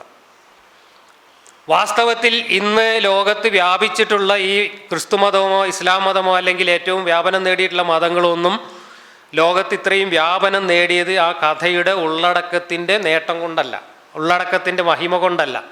അങ്ങനെ ആരും തെറ്റിദ്ധരിക്കേണ്ടതില്ല. മറിച്ച് അത് രാഷ്ട്രീയ അധിനിവേശങ്ങൾക്കൊപ്പം എല്ലായിടത്തേക്കും അധിനിവേശം ചെയ്യുകയും ബലം പ്രയോഗിച്ച് അധിനിവേശം ചെയ്യപ്പെട്ട രാജ്യങ്ങളിൽ സമൂഹങ്ങളിൽ അടിച്ചേൽപ്പിക്കുകയും ചെയ്തതുകൊണ്ടാണ് ഈ രണ്ട് മതങ്ങളും ലോകത്ത് ഇത്രയും വളർന്നു വികസിച്ചത്, ക്രിസ്തു മതമായാലും ഇസ്ലാം മതമായാലും. അപ്പോൾ അങ്ങനെ ഒരു രാഷ്ട്രീയ സാമ്രാജ്യത്തിൻ്റെ നിർമ്മിതിക്ക് വേണ്ടിയിട്ട് ഉണ്ടാക്കിയ കഥകളിൽ ഒന്നാണ് ഈ കഥ. വാസ്തവത്തിൽ ഈ കഥയുടെ ഉള്ളടക്കം നമ്മൾ പരിശോധിച്ചാൽ അതിനകത്ത് എത്രത്തോളം യുക്തിയുണ്ട് അല്ലെങ്കിൽ അതിനകത്ത് എത്രത്തോളം വസ്തുതകളുണ്ട് എന്ന് നമ്മൾ പരിശോധിച്ചാൽ നമ്മൾ ഇന്ന് കുട്ടികൾക്ക് വേണ്ടി തയ്യാറാക്കുന്ന മാസികകളിലെ ബാലരമയും പൂമ്പാറ്റയും പോലുള്ള മാസികകൾ പോലും പ്രസിദ്ധീകരണത്തിന് എടുക്കില്ല ഇന്നങ്ങനത്തെ ഒരു കഥ എഴുതി കൊടുത്താൽ. അത്രയും യുക്തിരഹിതമായിട്ടുള്ള കഥയിൽ നിന്നാണ് ഇത് തുടങ്ങുന്നത്. ഞാൻ ഇസ്ലാമിൻ്റെ കഥയുടെ ഒരു രത്ന ചുരുക്കം പറഞ്ഞുകൊണ്ട് അതിലുള്ള കുറച്ച് വൈരുദ്ധ്യങ്ങൾ ചൂണ്ടിക്കാണിക്കാം. അത് കഴിഞ്ഞ് സമയമുണ്ടെങ്കിൽ ബാക്കി വൈരുദ്ധ്യങ്ങൾ കൂടെ കുറച്ച് പറയാം. ഇസ്ലാം കഥ പറഞ്ഞു തുടങ്ങുന്നത് ക്രിസ്തുമതത്തിൻ്റെ ബൈബിൾ കഥ തന്നെയാണ്, ഏകദേശം ഖുർആനും കോപ്പി അടിച്ചിട്ടുള്ളത്. കഥ പറഞ്ഞു തുടങ്ങുന്നത് ഇങ്ങനെയാണ്: ആദിയിൽ അള്ളാഹു മാത്രമാണ് ഉണ്ടായിരുന്നത്. അന്ന് അവൻ്റെ സിംഹാസനം വെള്ളത്തിൻ്റെ മുകളിലായിരുന്നു. അങ്ങനെ ഒരു ഏടിൽ അവൻ എല്ലാം എഴുതി. അനന്തരം ആകാശവും ഭൂമിയും സൃഷ്ടിച്ചു. ഇങ്ങനെയാണ് ഖുർആനും ഹദീസും കൂടെ കഥ പറഞ്ഞു തുടങ്ങുന്നത്. അത് കഴിഞ്ഞ് പിന്നെ ആകാശവും ഭൂമിയും സൃഷ്ടിച്ചതിന് ശേഷം മണ്ണ് കുഴച്ച് ഒരു മനുഷ്യനെ സൃഷ്ടിക്കുന്നു. മനുഷ്യനെ സൃഷ്ടിച്ചതിന് ശേഷം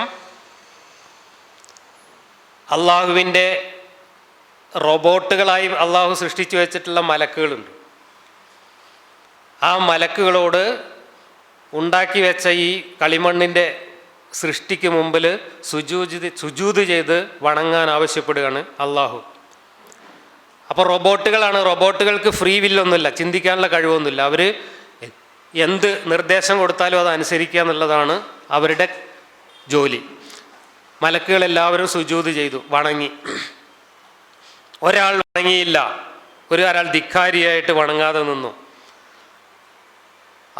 അയാളുടെ പേരാണ് ഇബ്ലീസ്. അങ്ങനെ ഇബ്ലീസിനെ അതിൻ്റെ പേരിൽ അള്ളാഹു സ്വർഗത്തിൽ നിന്ന് പുറത്താക്കുകയാണ്. ഞാൻ കഥയുടെ വളരെ ചുരുക്കാട്ടോ പറയുന്നത്, കുറേ കാര്യങ്ങൾ ബാക്കി കിടപ്പുണ്ട്.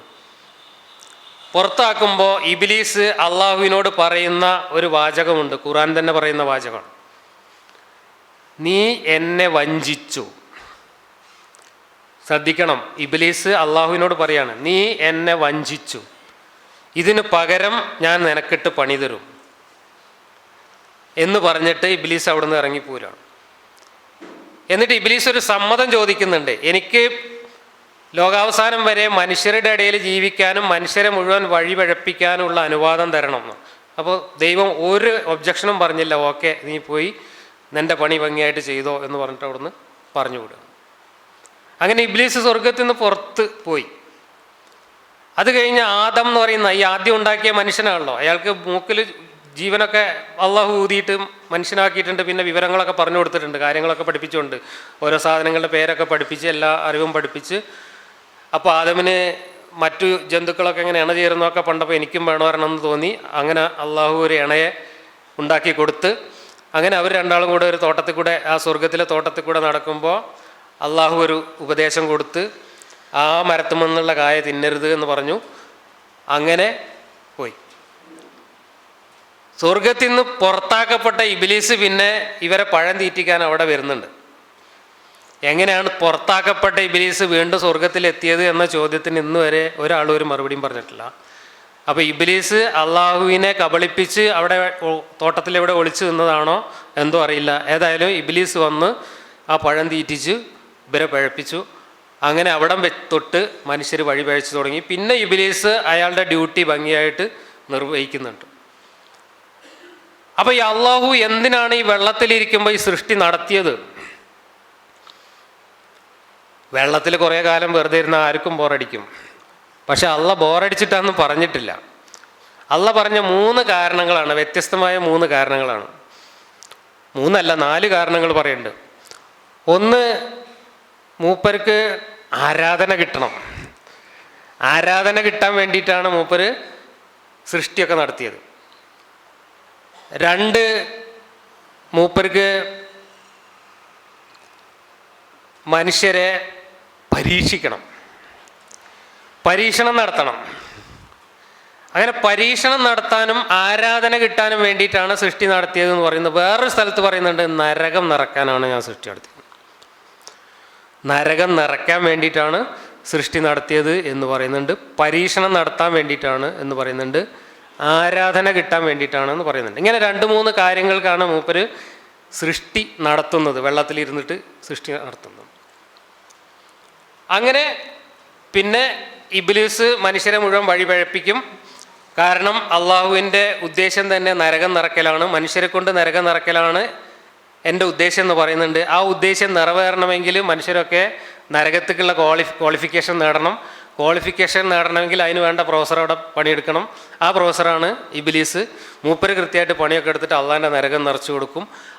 ഈ നരകത്തിൽ മനുഷ്യരെല്ലാവരും വന്ന് നിറഞ്ഞ് അവിടെ ഇങ്ങനെ കിടന്നിട്ട് പിന്നെ അവസാനമില്ലാത്ത കാലം ഈ മനുഷ്യർ മുഴുവൻ നരകത്തിൽ കിടന്നിങ്ങനെ പൊരിയുമ്പോൾ അവരുടെ ഒരു തൊലി ഇങ്ങനെ കരിഞ്ഞു പോകുമ്പോൾ വേറൊരു തൊലി ഇങ്ങനെ വെച്ചു കൊടുക്കുക. അങ്ങനെ ഒരിക്കലും അവസാനിക്കാത്ത കാലം ഈ അനന്തമായ പീഡനത്തിനിരയാക്കിക്കൊണ്ട് ഈ ലോകത്തുള്ള മനുഷ്യരിൽ മഹാഭൂരിപക്ഷത്തെയും ഈ നരകത്തിലിട്ട് കത്തിച്ചുകൊണ്ടിരിക്കുകയും അത് കണ്ട് അള്ളാഹു ഇങ്ങനെ ആസ്വദിച്ചു കൊണ്ടിരിക്കുകയും ചെയ്യും. അള്ളാഹു സൃഷ്ടി നടത്താനുള്ള മറ്റൊരു 4ാമത്തെ കാരണം പറഞ്ഞ് കാരുണ്യം കൊണ്ട് ഇരിക്കപ്പുറത്തില്ലായിട്ടാണ്. അള്ളാഹു കാരുണ്യത്തിൻ്റെ പാരമ്യത്തിലെത്തിയ പരമകാരുണികനായതുകൊണ്ടാണ് അള്ളാഹു ഈ കാരുണ്യം എവിടെയെങ്കിലുമൊക്കെ ഒന്ന് പ്രകടിപ്പിക്കണമല്ലോ. വെറുതെ വെള്ളത്തിലിരുന്നാൽ കാരുണ്യം പ്രകടിപ്പിക്കാൻ പറ്റില്ലല്ലോ. വെള്ളത്തിലെല്ലാം മീനെങ്കിലും ഉണ്ടാവണം, എന്നെങ്കിലല്ലേ കാരുണ്യം പ്രകടിപ്പിക്കാൻ പറ്റുള്ളൂ. ആ കാരുണ്യം പ്രകടിപ്പിക്കാൻ വേണ്ടി സൃഷ്ടി നടത്തിയ അള്ളാഹു നിത്യനരകത്തിൽ കോടാനകോടി മനുഷ്യർ കിടന്ന് ഇങ്ങനെ കത്തിജ്വലിക്കുകയും നിലവിളി കൂട്ടുകയും ചെയ്യുമ്പോൾ ആകാശത്തിൻ്റെ തട്ടുംപുറത്തിരുന്നിട്ട് അത് കണ്ട് ആസ്വദിച്ചുകൊണ്ടിരിക്കും. കഥ കഴിഞ്ഞു. ഈ കഥ, ഇതിൻ്റെ ചുരുക്കം, ഈ കഥയുടെ ചുരുക്കമാണ്, ഈ കഥയുടെ വികസിത രൂപമാണ് ബാക്കിയെല്ലാം, മതം എന്ന് പറയുന്ന സാധനം. ഇനി നമുക്ക് ഈ കഥയിൽ ഞാൻ പറഞ്ഞ കാര്യങ്ങൾക്കൊക്കെ എൻ്റെ കയ്യിൽ തെളിവുകളുണ്ട്. ഈ കഥയിൽ ആദിയിൽ ഒന്നുമുണ്ടായിരുന്നില്ല. അവിടെ നിന്ന് തന്നെ നോക്കിക്കോ നിങ്ങൾ വൈരുദ്ധ്യം. അള്ളാഹു മാത്രമാണ് ഉണ്ടായിരുന്നത്. ഇങ്ങനെയാണ് ഹദീസിൽ പറയുന്നത്, ഖുർആനിൽ ഇങ്ങനെയാണ് പറയുന്നത്. ഒന്നും ഉണ്ടായിരുന്നില്ല എന്ന് പറഞ്ഞ് അള്ളാഹു മാത്രമാണ് ഉണ്ടായിരുന്നത്. അവൻ്റെ സിംഹാസനം വന്ന് വെള്ളത്തിൻ്റെ മുകളിലായിരുന്നു. അപ്പോൾ 2 സാധനം എക്സ്ട്രാ വന്നു, സിംഹാസനവും വെള്ളവും. ഈ വെള്ളം അനന്തമാണ്. കാരണം അന്ന് മനുഷ്യൻ ഈ ഭൂമിയിൽ ഇങ്ങനെ, ഈ പരന്ന ഭൂമിയിൽ കൂടെ അങ്ങനെ നടന്നു നോക്കുമ്പോൾ ചില സ്ഥലത്ത് എത്തിയാൽ പിന്നെ അറ്റമില്ലാത്ത വെള്ളമാണ് കാണുന്നത്. അതിൻ്റെ അറ്റം തിരഞ്ഞു പോയവരൊന്നും എവിടെ എത്തിയിട്ടില്ല ആദ്യകാലത്ത്. അപ്പോൾ മനുഷ്യൻ മനസ്സിലാക്കി ഇത് ഈ വെള്ളത്തിൽ നിന്ന് പൊന്തി വന്നതാണ് ഈ കര എന്ന് മനസ്സിലാക്കി. അതിനനുസരിച്ചാണ് ബൈബിളൊക്കെ കഥ മെനഞ്ഞിട്ടുള്ളത്. അപ്പോൾ അനന്തമായ വെള്ളത്തിൽ സിംഹാസനത്തിലിരുന്നു കൊണ്ട് ഏടിൽ എല്ലാ കാര്യങ്ങളും എഴുതി പ്ലാനും എസ്റ്റിമേറ്റും ഒക്കെ തയ്യാറാക്കി അതും ഡേറ്റൊക്കെ നിശ്ചയിച്ച് മനോരമ കലണ്ടറൊക്കെ അവിടെ ഉണ്ട്. ഞായറാഴ്ചയാണ് തുടങ്ങുന്നത്. നോക്കണം നിങ്ങൾ, ഞായറാഴ്ച തുടങ്ങി വെള്ളിയാഴ്ച അവസാനിക്കുന്ന സൃഷ്ടികഥയാണ് പിന്നെ വിവരിക്കുന്നത്. ഒന്നുമില്ലായ്മയിൽ അള്ളാഹു മാത്രം ഉണ്ടായിരുന്നു എന്ന് പറഞ്ഞതിന് ശേഷമാണ് മനോരമ കലണ്ടർ അടക്കമുള്ള എല്ലാ സാധനവും അവിടെ റെഡി ആയിരുന്നു നേരത്തെ എന്ന് പറയുന്നത്. ഖുർആനിൽ ഒരു വൈരുദ്ധ്യവും ഇല്ല എന്നുള്ള വേറൊരു കോമഡി ഖുർആനിൽ കിടപ്പുണ്ട് കേട്ടോ. ആദ്യം ഉണ്ടാക്കിയത് ആകാശമാണോ ഭൂമിയാണോ? ഈ പ്രപഞ്ചം എന്നൊക്കെ പറയുമ്പോൾ ഇന്നിപ്പോൾ നമ്മളെ മനസ്സിൽ, ശാസ്ത്രബോധമുള്ളവരുടെ മനസ്സിൽ വേറൊരു പ്രപഞ്ചം കേട്ടോ. ആ പ്രപഞ്ചമൊന്നും ഈ അള്ളാഹിൻ്റെയും യഹോവയുടെയും കിതാബിലില്ല. അന്നത്തെ പ്രപഞ്ചം എന്ന് പറഞ്ഞാൽ ബാബിലോണിയയിലെ പഴയ കെട്ടുകഥകളിലുള്ള പ്രപഞ്ചമാണ്.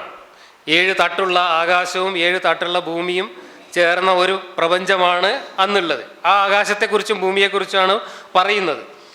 ഇതിലാദ്യം ആകാശമുണ്ടാക്കി എന്ന് പറയുന്ന വാക്യമാണ് ഈ കാണുന്നത് 79:30.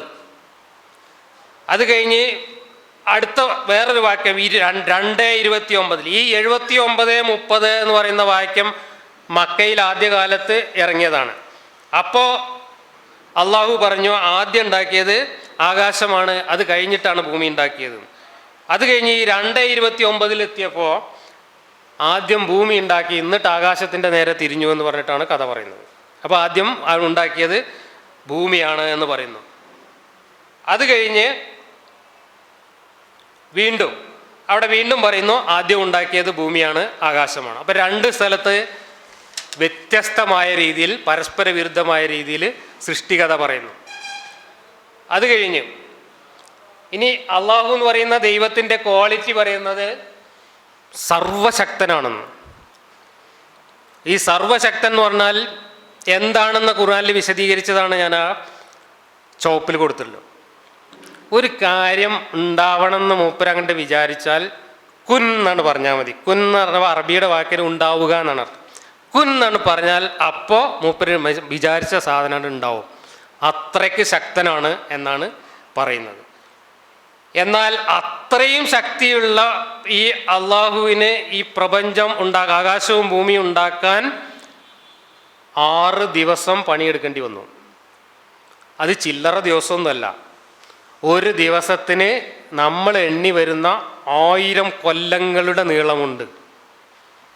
അപ്പം എത്ര കൊല്ലമായി? 6000 കൊല്ലം നീളമുള്ള സമയം വേണ്ടി വന്നു അള്ളാഹ്ക്കൊരു കുൻ പറയാൻ. അപ്പോൾ അള്ളാൻ്റെ കുൻ്റെ ഒരു വലിപ്പത്ര തീർന്നില്ല. ഇതേ ഖുർആനിൽ വേറെ ഒരു സ്ഥലത്ത് പറയുന്നത് അള്ളാൻ്റെ ഒരു ദിവസം എന്ന് പറയുന്നത് നമ്മൾ എണ്ണുന്ന 50,000 കൊല്ലമാണ് എന്നാണ്. അപ്പോൾ 1000 കൊല്ലാണെന്ന് പറഞ്ഞ് പിന്നെ 1-2 കൊല്ലം കഴിഞ്ഞപ്പോഴേക്ക് അത് മറന്ന് അള്ളാഹ്. എന്നിട്ട് മൂപ്പര് പറഞ്ഞ് 50,000 കൊല്ലമാണെന്ന് പറഞ്ഞു. 50,000 കൊല്ലം വെച്ച് കൂട്ടുകയാണെങ്കിൽ 3 ലക്ഷം കൊല്ലം കൊണ്ടാണ് മൂപ്പര് ആകാശവും ഭൂമി ഉണ്ടാക്കിയത്. മൂപ്പർക്കൊരു സാധനം ഉണ്ടാക്കണമെങ്കിൽ എന്ത് ചെയ്താൽ മതി? കുൻ എന്നാണ് പറഞ്ഞാൽ മതി. ഈ കുൻ എന്നാണ് പറഞ്ഞാൽ പ്രപഞ്ചം ഉണ്ടാവുമെങ്കിൽ പിന്നെ എന്തിനാണ് ഈ 3 ലക്ഷം കൊല്ലം പണിയെടുത്തത് എന്ന് എത്ര ആലോചിച്ചിട്ട് നമുക്ക് പിടുത്തം കിട്ടുന്നില്ല. ഈ കുൻ പറഞ്ഞാൽ അപ്പം അത് ഉണ്ടാവുന്ന 3 സ്ഥലത്ത്, എൻ്റെ ശ്രദ്ധയിൽപ്പെട്ടത് 3 സ്ഥലത്തുണ്ട് ഖുർആനിൽ. ഒരു സ്ഥലത്ത് പ്രപഞ്ചം ഉണ്ടാക്കുന്ന കാര്യം പറയുമ്പോൾ തന്നെയാണ് പറയുന്നത്, നിങ്ങൾ ആദ്യം കണ്ട്. വേറൊരു സ്ഥലത്ത് അള്ളാഹുവിന് മക്കളുണ്ടാവുന്ന കാര്യം പറഞ്ഞിട്ടാണ്. അള്ളാഹുവിന് അങ്ങനെ മക്കളൊന്നും ഉണ്ടാവില്ല. അള്ളാഹു എന്തെങ്കിലും ഉണ്ടാവണം എന്ന് വിചാരിച്ചാൽ കുന്ന് പറഞ്ഞാൽ അപ്പം ഉണ്ടാവും, പക്ഷെ അള്ളാഹുവിന് മക്കളില്ല എന്ന് പറയുന്നുണ്ട്. 3-ാമത്തെ സ്ഥലത്ത് കന്യകയായ മറിയം എങ്ങനെയാണ് ഗർഭം ധരിച്ചത് എന്ന് പറയുന്നിടത്താണ് ഈ കുൻ പറയുന്നത്. കന്യകയായ മറിയം ഗർഭം ധരിച്ചത് അള്ളാഹു ഫർജിൽ ഊതിയിട്ടാണ്. കുട്ടികളുള്ളതോടെ ഞാൻ വിശദീകരിക്കുന്നില്ല. ഏതായാലും ആ ഊത്ത് കുൻ എന്ന് പറഞ്ഞിട്ടാണോ ഊതിയതെന്ന് അറിയില്ല. എന്തായാലും കന്യാമറിയം യേശുക്രിസ്തുവിനെ ഗർഭം ധരിക്കുന്നത് അള്ളാഹു കന്യാമറിയത്തിൻ്റെ ഫർജിൽ പോയിട്ട് ഊതിയിട്ടാണ് എന്ന് ഖുർആനിൽ പറയുന്നുണ്ട്. അത് പറയുന്നതിൻ്റെ കൂട്ടത്തിലാണ് എനിക്കങ്ങനെ എന്തെങ്കിലും ഉണ്ടാക്കണം എന്നുണ്ടെങ്കിൽ കുൻ എന്ന് പറഞ്ഞാൽ മതി എന്നും പറയുന്നത്. അങ്ങനെ 3 സ്ഥലത്ത് ഈ കുൻ എന്ന് പറയുന്ന വീമ്പ് പറയുന്നുണ്ട്. ആ പടച്ചവനാണ് ഭൂമി ഉണ്ടാക്കാൻ ഇത്രയും ദിവസം എടുത്തത് എന്ന് പറയുന്നത്. ഇനി ഭൂമിയും ആകാശവും ഉണ്ടാക്കുന്നതിൻ്റെ വിശദീകരണങ്ങൾ പറഞ്ഞതിൻ്റെ കൂട്ടത്തിൽ വേറൊരു കോമഡിയും കൂടെ ഉണ്ട്. അതിങ്ങനെയാണ്. 41:9 പറഞ്ഞത് ഭൂമി 2 ദിവസം കൊണ്ട് ഉണ്ടാക്കി. അത് കഴിഞ്ഞിട്ട് പിന്നെ പറയുന്നത് 41:11 പറയുന്നത് ഭൂമിയിലെ വിഭവങ്ങളൊക്കെ ഒരുക്കാൻ 4 ദിവസം എടുത്തു. അപ്പം എത്ര ദിവസമായി? 6 ദിവസമായി. അത് കഴിഞ്ഞിട്ട് പിന്നെ പറയുന്നത് 2 ദിവസം കൊണ്ട് പിന്നെ ആകാശം ഉണ്ടാക്കി. അപ്പോൾ ആകെ എത്ര ദിവസമായി? 8 ദിവസമായി. ഖുർആനിലുടനീളം പറയുന്നത് 6 ദിവസം കൊണ്ട് ഇതെല്ലാം ഉണ്ടാക്കിയെന്നാണ്. പക്ഷേ ഉണ്ടാക്കിയതിൻ്റെ വിശദാംശങ്ങൾ പറഞ്ഞു വന്നപ്പോൾ 2 + 4 + 2 = 8 വന്നു. ഈ കഥ പറയുമ്പോൾ നമ്മൾ സത്യം പറയുകയാണെങ്കിൽ എല്ലാ കാലത്തും നമ്മൾ ഓർത്തിരിക്കും. ആ സത്യം ഓർത്ത് പറയാൻ പറ്റും. പക്ഷെ നുണ പറയുമ്പോൾ നമുക്ക് ഓർത്തിരിക്കാൻ പറ്റില്ല. അതുകൊണ്ടാണ് ഈ പോലീസുകാരുടെ അടുത്ത് കള്ളം പറഞ്ഞാൽ വേഗം പെട്ടുപോകുന്നത് കള്ളന്മാർ. കാരണം പോലീസുകാർ തിരിച്ചും മറിച്ചും ഇങ്ങനെ ചോദ്യം ചെയ്ത് ആദ്യം പറഞ്ഞ ഒരു കള്ളം ഇട്ട് പൊളിക്കും. ആദ്യം പറഞ്ഞതിന് വിരുദ്ധമായിട്ടൊന്ന് പറയേണ്ടി വരും. കാരണം നമുക്ക് നുണകൾ നിരന്തരമായിട്ട് നുണകൾ പറയുമ്പോൾ നമ്മൾ പറയുന്നതിൽ വൈരുദ്ധ്യം വരും. സത്യം പറയുകയാണെങ്കിൽ അങ്ങനെ പെടില്ല. ഇത് 23 കൊല്ലം കൊണ്ടാണ് ഈ കഥ പറഞ്ഞു തീർക്കുന്നത്. 23 കൊല്ലം കൊണ്ട് വിവിധ സന്ദർഭങ്ങളിൽ ഈ കഥകൾ ഇങ്ങനെ ആവർത്തിച്ച് പറഞ്ഞപ്പോൾ ഒരു 4 കൊല്ലം മുമ്പ് പറഞ്ഞ കഥ അത് 50,000 ആണോ പറഞ്ഞത് 1000 ആണോ എന്ന് പറഞ്ഞത് ഓർക്കാതെയാണ് പിന്നെ ഈ കഥ പറയുന്നത്. അതുകൊണ്ടാണ് അള്ളാഹ്ക്ക് ഈ ഓർമ്മത്തെറ്റ് സംഭവിക്കുന്നത്. അങ്ങനെയാണ് ഈ വൈരുദ്ധ്യങ്ങളെല്ലാം വന്നിട്ടുള്ളത്. അങ്ങനെ മൊത്തം 8 ദിവസം എന്ന് പറഞ്ഞു. അവിടെയാണ് അള്ളാഹു സൃഷ്ടിച്ചത് എന്തിനാണെന്ന് പറയുന്ന പർപ്പസ്. അതാണ് ഞാൻ ആ ബോൾഡിൽ കൊടുത്തിട്ടുള്ളത്. പരീക്ഷിക്കാൻ വേണ്ടിയിട്ടാണ്. ഈ പരീക്ഷിക്കാൻ വേണ്ടിയിട്ട് കാര്യങ്ങൾ നടത്തുക എന്ന് പറഞ്ഞാൽ അപ്പം അതിൻ്റെ അർത്ഥം എന്താണ്? എന്തൊക്കെയോ ഇനിയും കണ്ടെത്താനുണ്ട്, അറിയാനുണ്ട് എന്ന് ഉറപ്പായി. പക്ഷെ അള്ളാഹുവിൻ്റെ ക്വാളിറ്റി എന്താണ്? സർവജ്ഞാനിയാണ്. സർവജ്ഞാനി എന്ന് പറഞ്ഞാൽ എന്താണ്? ഭൂതവും വർത്തമാനവും ഭാവിയും എല്ലാം അറിയാം. മാത്രമല്ല എല്ലാം എഴുതി വെച്ചിട്ടുണ്ട്. ഒരു ഇല വീഴുന്നത് പോലും ഒരു കിതാബിൽ എഴുതി വെച്ചിട്ടുണ്ട്. അങ്ങനെയാണ് പറയുന്നത്. എല്ലാം മുൻകൂട്ടി തയ്യാറാക്കി തീരുമാനിച്ച് എഴുതി വെച്ച് എല്ലാം അറിഞ്ഞുകൊണ്ട് സർവജ്ഞാനിയായിട്ടിരിക്കുന്ന ആളാണ് പരീക്ഷണം നടത്താൻ വേണ്ടിയിട്ട് തുടങ്ങുന്നത്. ഗവേഷണത്തിന് ലബോറട്ടറി ഒക്കെ ഉണ്ടാക്കുകയാണ്. എന്നിട്ട് മൂപ്പര് ആകാംക്ഷയോടുകൂടി പരീക്ഷണങ്ങൾ നടത്തുന്നു എന്നാണ് പറയുന്നത്. ഇനി അത് കഴിഞ്ഞു. ഇവിടെ അള്ളാഹുവിൻ്റെ ഒരു ദിവസം 1000 എന്ന് പറഞ്ഞ ആയത്താണിത്, വെളിപാടാണ്. അത് നമ്പർ 22, 47, 32, 5 ഇതിൽ രണ്ടിലും അള്ളാഹുവിൻ്റെ ഒരു ദിവസം 1000 എന്ന് പറയുന്നുണ്ട്. അത് കഴിഞ്ഞ് 50,000 പറയുന്നതാണ് 70, 4 അതിൽ 50,000 വർഷം എന്ന് പറയുന്നുണ്ട്. എന്തിനു വേണ്ടിയാണ് അള്ളാഹു സൃഷ്ടി നടത്തിയത്? ആരാധിക്കാൻ വേണ്ടി അല്ലാതെ മറ്റൊന്നിനുമല്ല എന്നാണ് പറഞ്ഞത്. ഒരൊറ്റ പർപ്പസേ ഉള്ളൂ. മനുഷ്യരെ എന്നെ ആരാധിക്കാൻ വേണ്ടിയിട്ടാണ് സൃഷ്ടി നടത്തിയത്. അതിന് തൊട്ട് മുമ്പ് പറഞ്ഞു പരീക്ഷണം നടത്താനാണെന്ന് പറഞ്ഞു, പിന്നെ ആരാധിക്കാനാണെന്ന് പറഞ്ഞു. ഇനി അടുത്തത് ഇവിടെയാണ് നരകം നിറക്കാൻ പറഞ്ഞത്. നരകം നിറയ്ക്കാൻ പറഞ്ഞത് 32, 13. ഞാൻ ഈ ഓടിച്ചു പോകുന്ന ഈ കാര്യങ്ങൾ കുറച്ചുകൂടെ സമയമെടുത്ത് വിശദമായിട്ട് ഞാൻ എൻ്റെ യൂട്യൂബിൽ ഞാനിത് കുറച്ചുകൂടെ വിശദമായിട്ട് പറഞ്ഞ് വീഡിയോ ആക്കിയിട്ട് ചെയ്യാം. അപ്പോൾ കൂടുതൽ മനസ്സിലാക്കാൻ താല്പര്യമുള്ളവർ, ഇനി ഞാൻ പറയുന്നതിൽ അബദ്ധമുണ്ടോ എന്ന് പരീക്ഷിക്കാൻ ആഗ്രഹിക്കുന്നവർ അതുകൂടെ കണ്ടാൽ നിങ്ങൾക്ക് കൂടുതൽ വ്യക്തമായിട്ട് മനസ്സിലാവും. ഇപ്പോൾ സമയക്കുറവ് കൊണ്ട് ഞാനിത് ഓടിച്ചു പോവാം. ഇനി പടച്ചോൻ്റെ ഏറ്റവും വലിയ മറ്റൊരു ക്വാളിറ്റി പറയുന്നത് അള്ളാഹു സമദ് എന്നാണ് പറയുന്നത്. ഖുറാനിലെ ഒരു ചെറിയ അധ്യായത്തിൽ അള്ളാഹുവിൻ്റെ ക്വാളിറ്റി മാത്രം പറയുന്ന അധ്യായത്തിൽ പറയുന്നത് അള്ളാഹു സമദ്. സമദ് എന്ന് പറഞ്ഞാൽ പെർഫെക്റ്റ് എന്നാണ് അർത്ഥം. പരാശ്രയം വേണ്ടാത്തയാളെന്നാണ് അർത്ഥം. സഹായം വേണ്ടാത്തയാളെന്നാണ് അർത്ഥം. അപ്പോൾ ഒരാളുടെയും സഹായം വേണ്ട, മറ്റൊന്നിൻ്റെയും ആശ്രയം വേണ്ട, ടോട്ടലി പെർഫെക്റ്റാണ്. ആര്? ദൈവം. ആ ടോട്ടലി പെർഫെക്റ്റ് ആയിട്ടുള്ള ഒരാളുടെയും സഹായം ആവശ്യമില്ലാത്ത, ഒരാളെയും ആശ്രയിക്കേണ്ടാത്ത ഈ ദൈവം മനുഷ്യനെ സൃഷ്ടിച്ചത് ആരാധനക്കൊതി കൊണ്ടാണ്. ഈ പെർഫെക്ഷനും ആരാധനക്കൊതിയും തമ്മിൽ പൊരുത്തപ്പെടുമോ? നരകം നിറയ്ക്കാനാണ് സൃഷ്ടിച്ചത്. പെർഫെക്റ്റ് ആയിട്ടുള്ള ഒരാൾ നരകം നിറച്ചിട്ട് അത് കണ്ട് ആസ്വദിക്കുമോ? കാരുണ്യവാനാണെന്ന് പറയുന്ന വേറെ ക്വാളിറ്റി ഉണ്ട്. ആ കാരുണ്യവും നരകം നിറക്കലും തമ്മിൽ പൊരുത്തപ്പെടുമോ? ഈ പരിപൂർണനായ ദൈവം, എല്ലാം തികഞ്ഞിരിക്കുന്ന ഒരു ദൈവം എന്തൊക്കെയോ ഉദ്ദേശങ്ങളോട് കൂടി സൃഷ്ടി നടത്തി എന്ന് പറഞ്ഞാൽ തന്നെ അയാളുടെ പരിപൂർണത അവിടെ പൊളിഞ്ഞു. നമ്മൾ ഓരോ സാധനങ്ങൾ ഉണ്ടാക്കുന്നത് എന്തിനു വേണ്ടിയിട്ടാണ്? ഇപ്പം നമ്മൾ മൊബൈൽ ഫോൺ ഉണ്ടാക്കുന്നത് എന്തിനു വേണ്ടിയിട്ടാണ്? എനിക്കിപ്പോൾ ഇവിടെ ഇരുന്നിട്ട് അമേരിക്കയിലുള്ള എൻ്റെ മക്കളോട് വർത്തമാനം പറയാൻ വേറെ ഒന്നിനെ ആശ്രയിക്കേണ്ട ആവശ്യമില്ല. എനിക്ക് നേരിട്ടാണ് പറയാൻ പറ്റുമെങ്കിൽ പിന്നെ നമ്മൾ മൊബൈൽ ഫോൺ ഉണ്ടാക്കേണ്ട വല്ല ആവശ്യമുണ്ടോ? അപ്പോൾ ഈ മൊബൈൽ ഫോൺ നമ്മൾ ഉണ്ടാക്കുന്നത് നമുക്ക് ഒരു പ്രത്യേക പ്രവൃത്തി ചെയ്യുന്നതിന് നമ്മളൊരു ഉപകരണത്തെ ആശ്രയിക്കേണ്ടി വരുന്നു എന്ന ഗതികേട് നമുക്കുള്ളത് കൊണ്ടാണ് നമ്മൾ ഇതുണ്ടാക്കുന്നത്. നമ്മൾ കാറുണ്ടാക്കുന്നത് അല്ലെങ്കിൽ വിമാനം ഉണ്ടാക്കുന്നത് നമ്മൾ വിചാരിക്കുമ്പോൾ കുൻ എന്ന് പറഞ്ഞിട്ട് നമ്മൾ ഉദ്ദേശിക്കുന്ന സ്ഥലത്ത് കണ്ട് എത്താനുള്ള കഴിവില്ലാത്തതുകൊണ്ടാണ്.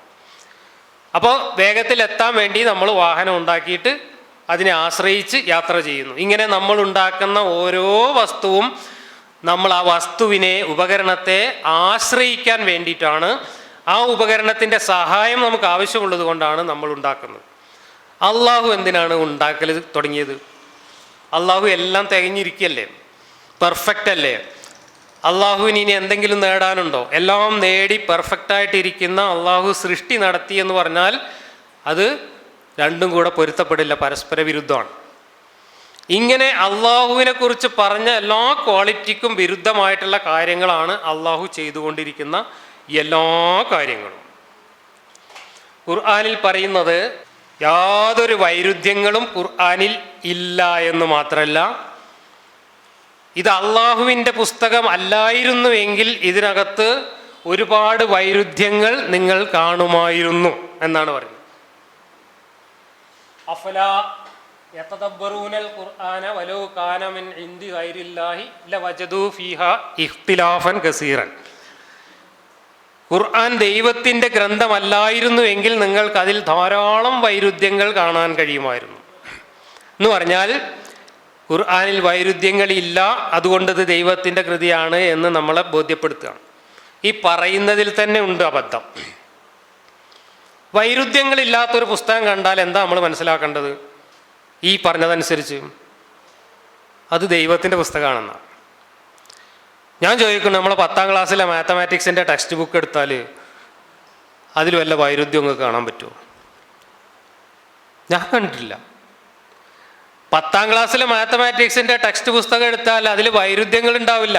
വൈരുദ്ധ്യങ്ങൾ ഉണ്ടെങ്കിൽ അത് മാത്തമാറ്റിക്സ് അല്ല. അപ്പോൾ മാത്തമാറ്റിക്സിൻ്റെ പാഠപുസ്തകങ്ങളെല്ലാം ദൈവിക ഗ്രന്ഥങ്ങളാണ് എന്ന് ഖുർആൻ കൊണ്ട് തെളിയിച്ചു. അതേ വാചകം കൊണ്ട് തന്നെ ഖുർആൻ ദൈവത്തിൻ്റെ പുസ്തകമല്ല എന്ന് നമുക്ക് 101 വട്ടം തെളിയിക്കാൻ പറ്റും. 101 6000-ൽ പരം വട്ടം തെളിയിക്കാൻ പറ്റും. കാരണം ഖുർആനിൽ 6236 ആയത്തുകളുണ്ടെങ്കിൽ അത് മുഴുവൻ പരസ്പര വിരുദ്ധമാണ്. പരസ്പര വിരുദ്ധമല്ലാത്ത ഒരു കാര്യം അതിൽ പറഞ്ഞിട്ടില്ല. അപ്പോൾ ഇതിൽ പറയുന്ന അവകാശവാദം അനുസരിച്ച് ഏറ്റവും കൂടുതൽ വൈരുദ്ധ്യങ്ങളുള്ള ലോകത്തെ ഏക പുസ്തകം ഖുർആനായിരിക്കും. അത്രയും വൈരുദ്ധ്യം വേറെ ഒരു പുസ്തകത്തിലും ഉണ്ടാവാൻ സാധ്യതയില്ല. മനുഷ്യന്മാരൊരു പ്രത്യേക പർപ്പസ് വെച്ചുകൊണ്ട് ഒരു പുസ്തകം തയ്യാറാക്കുകയാണെങ്കിൽ അതിൽ വൈരുദ്ധ്യങ്ങൾ ഉണ്ടാവില്ല. കാരണം നമ്മൾ ശ്രദ്ധിക്കും വൈരുദ്ധ്യം വരാതിരിക്കാൻ. പക്ഷേ 23 കൊല്ലം കൊണ്ട് ഒരാളൊരു കഥ പറഞ്ഞാൽ ആ കഥ പലതവട്ടം ആവർത്തിച്ചുകൊണ്ടിരുന്നാൽ അതിനകത്ത് ഞാൻ ഈ പറഞ്ഞതുപോലെയുള്ള അബദ്ധങ്ങളും വൈരുദ്ധ്യങ്ങളും നിറയും. അത് കഥ പറയുന്ന മനുഷ്യൻ്റെ ഒരു ദൗർബല്യമാണ്, നമ്മുടെ ബുദ്ധിപരമായ പരിമിതിയാണ്. ആ ബുദ്ധിപരമായ പരിമിതി ഇതിൽ കാണുന്നു എന്ന് പറഞ്ഞാൽ അതിൻ്റെ അർത്ഥം ഈ കഥ ഉണ്ടാക്കിയത് മനുഷ്യനാണ് എന്ന് തന്നെയാണ്. ഇനി നമുക്ക് ഖുർആനിൽ തന്നെയുള്ള കുറച്ച് വൈരുദ്ധ്യങ്ങളെക്കുറിച്ച് പറയാം. കുറച്ച് വൈരുദ്ധ്യങ്ങൾ ഇപ്പോൾ ഞാൻ പറഞ്ഞു കഴിഞ്ഞു. ഓൾറെഡി ഈ ഇസ്ലാം എന്ന കഥയുടെ രത്ന ചുരുക്കം പറഞ്ഞപ്പോൾ തന്നെ അതിനകത്തുള്ള വൈരുദ്ധ്യങ്ങളാണ് പറഞ്ഞത്. ഇനി ഖുർആൻ എന്ന ദൈവത്തിൻ്റെ പുസ്തകത്തിൽ പറയുന്ന ഏതാനും വൈരുദ്ധ്യങ്ങൾ കൂടെ ചൂണ്ടിക്കാണിക്കാം. ആരാണ് മനുഷ്യരെ വഴി പിഴപ്പിക്കുന്നത്? ഖുർആനിൽ പറയുന്നത് 1693 പറയുന്നത് വഴി പിഴപ്പിക്കുന്നത് അള്ളാഹു തന്നെയാണ് എന്നാണ്. 1693 100 വാചകങ്ങളിൽ ഇത് ആവർത്തിക്കുന്നുണ്ട്. വഴി പിഴപ്പിക്കുന്നത് ആരാണ്? അള്ളാഹുവാണ്. അള്ളാഹു എങ്ങനത്തെ ആളാണ്? പരമകാരുണ്യകാണ്. കാരുണ്യം കൊണ്ട് പൊര നിറഞ്ഞ് ഇരിക്കപ്പുറത്തി മുട്ടിയിട്ട് സൃഷ്ടി നടത്തിയ ആളാണ് അള്ളാഹു. ആ അള്ളാഹു എന്താ ചെയ്യുന്നത്? മനുഷ്യരെ വഴി പിഴപ്പിക്കുകയാണ്. എന്തിനു വേണ്ടിയിട്ട്? നരകത്തിനോട് മൂപ്പരൊരു വാക്ക് പറഞ്ഞിട്ടുണ്ട്, ഞാൻ നിറച്ചു തരാം എൻ്റെ പള്ളാന്ന്. ആ വാക്ക് പാലിക്കാൻ വേണ്ടിയിട്ട് അള്ളാഹു മനുഷ്യരെ വഴി പിഴപ്പിക്കുന്നു എന്നാണ് പറയുന്നത്. ഇനി രണ്ടാമത്തെ ആള് 1663 അല്ലേ? 1663 ആരാണ് മനുഷ്യരെ വഴി പിഴപ്പിക്കുന്നത്? പിശാചാണ്. ഇപ്പോൾ എൻ്റെ പ്രസംഗം കേൾക്കുമ്പോൾ അത് കൊള്ളാമല്ലോ എന്ന് നിങ്ങൾക്ക് തോന്നുന്നുണ്ടെങ്കിൽ ആ തോന്നൽ നിങ്ങളെ മനസ്സിലുണ്ടാക്കുന്നത് ആരാന്നറിയോ? പിശാചാണ്. അതിനു വേണ്ടിയാണ് പിശാചിനെ ഈ മീറ്റിങ്ങിലേക്ക് അള്ളാഹു ഡ്യൂട്ടി കൊടുത്ത് പറഞ്ഞയച്ചിട്ടുള്ളത്. അപ്പോൾ ആരാ പഴപ്പിക്കണത്? അള്ളാഹുവാണ്.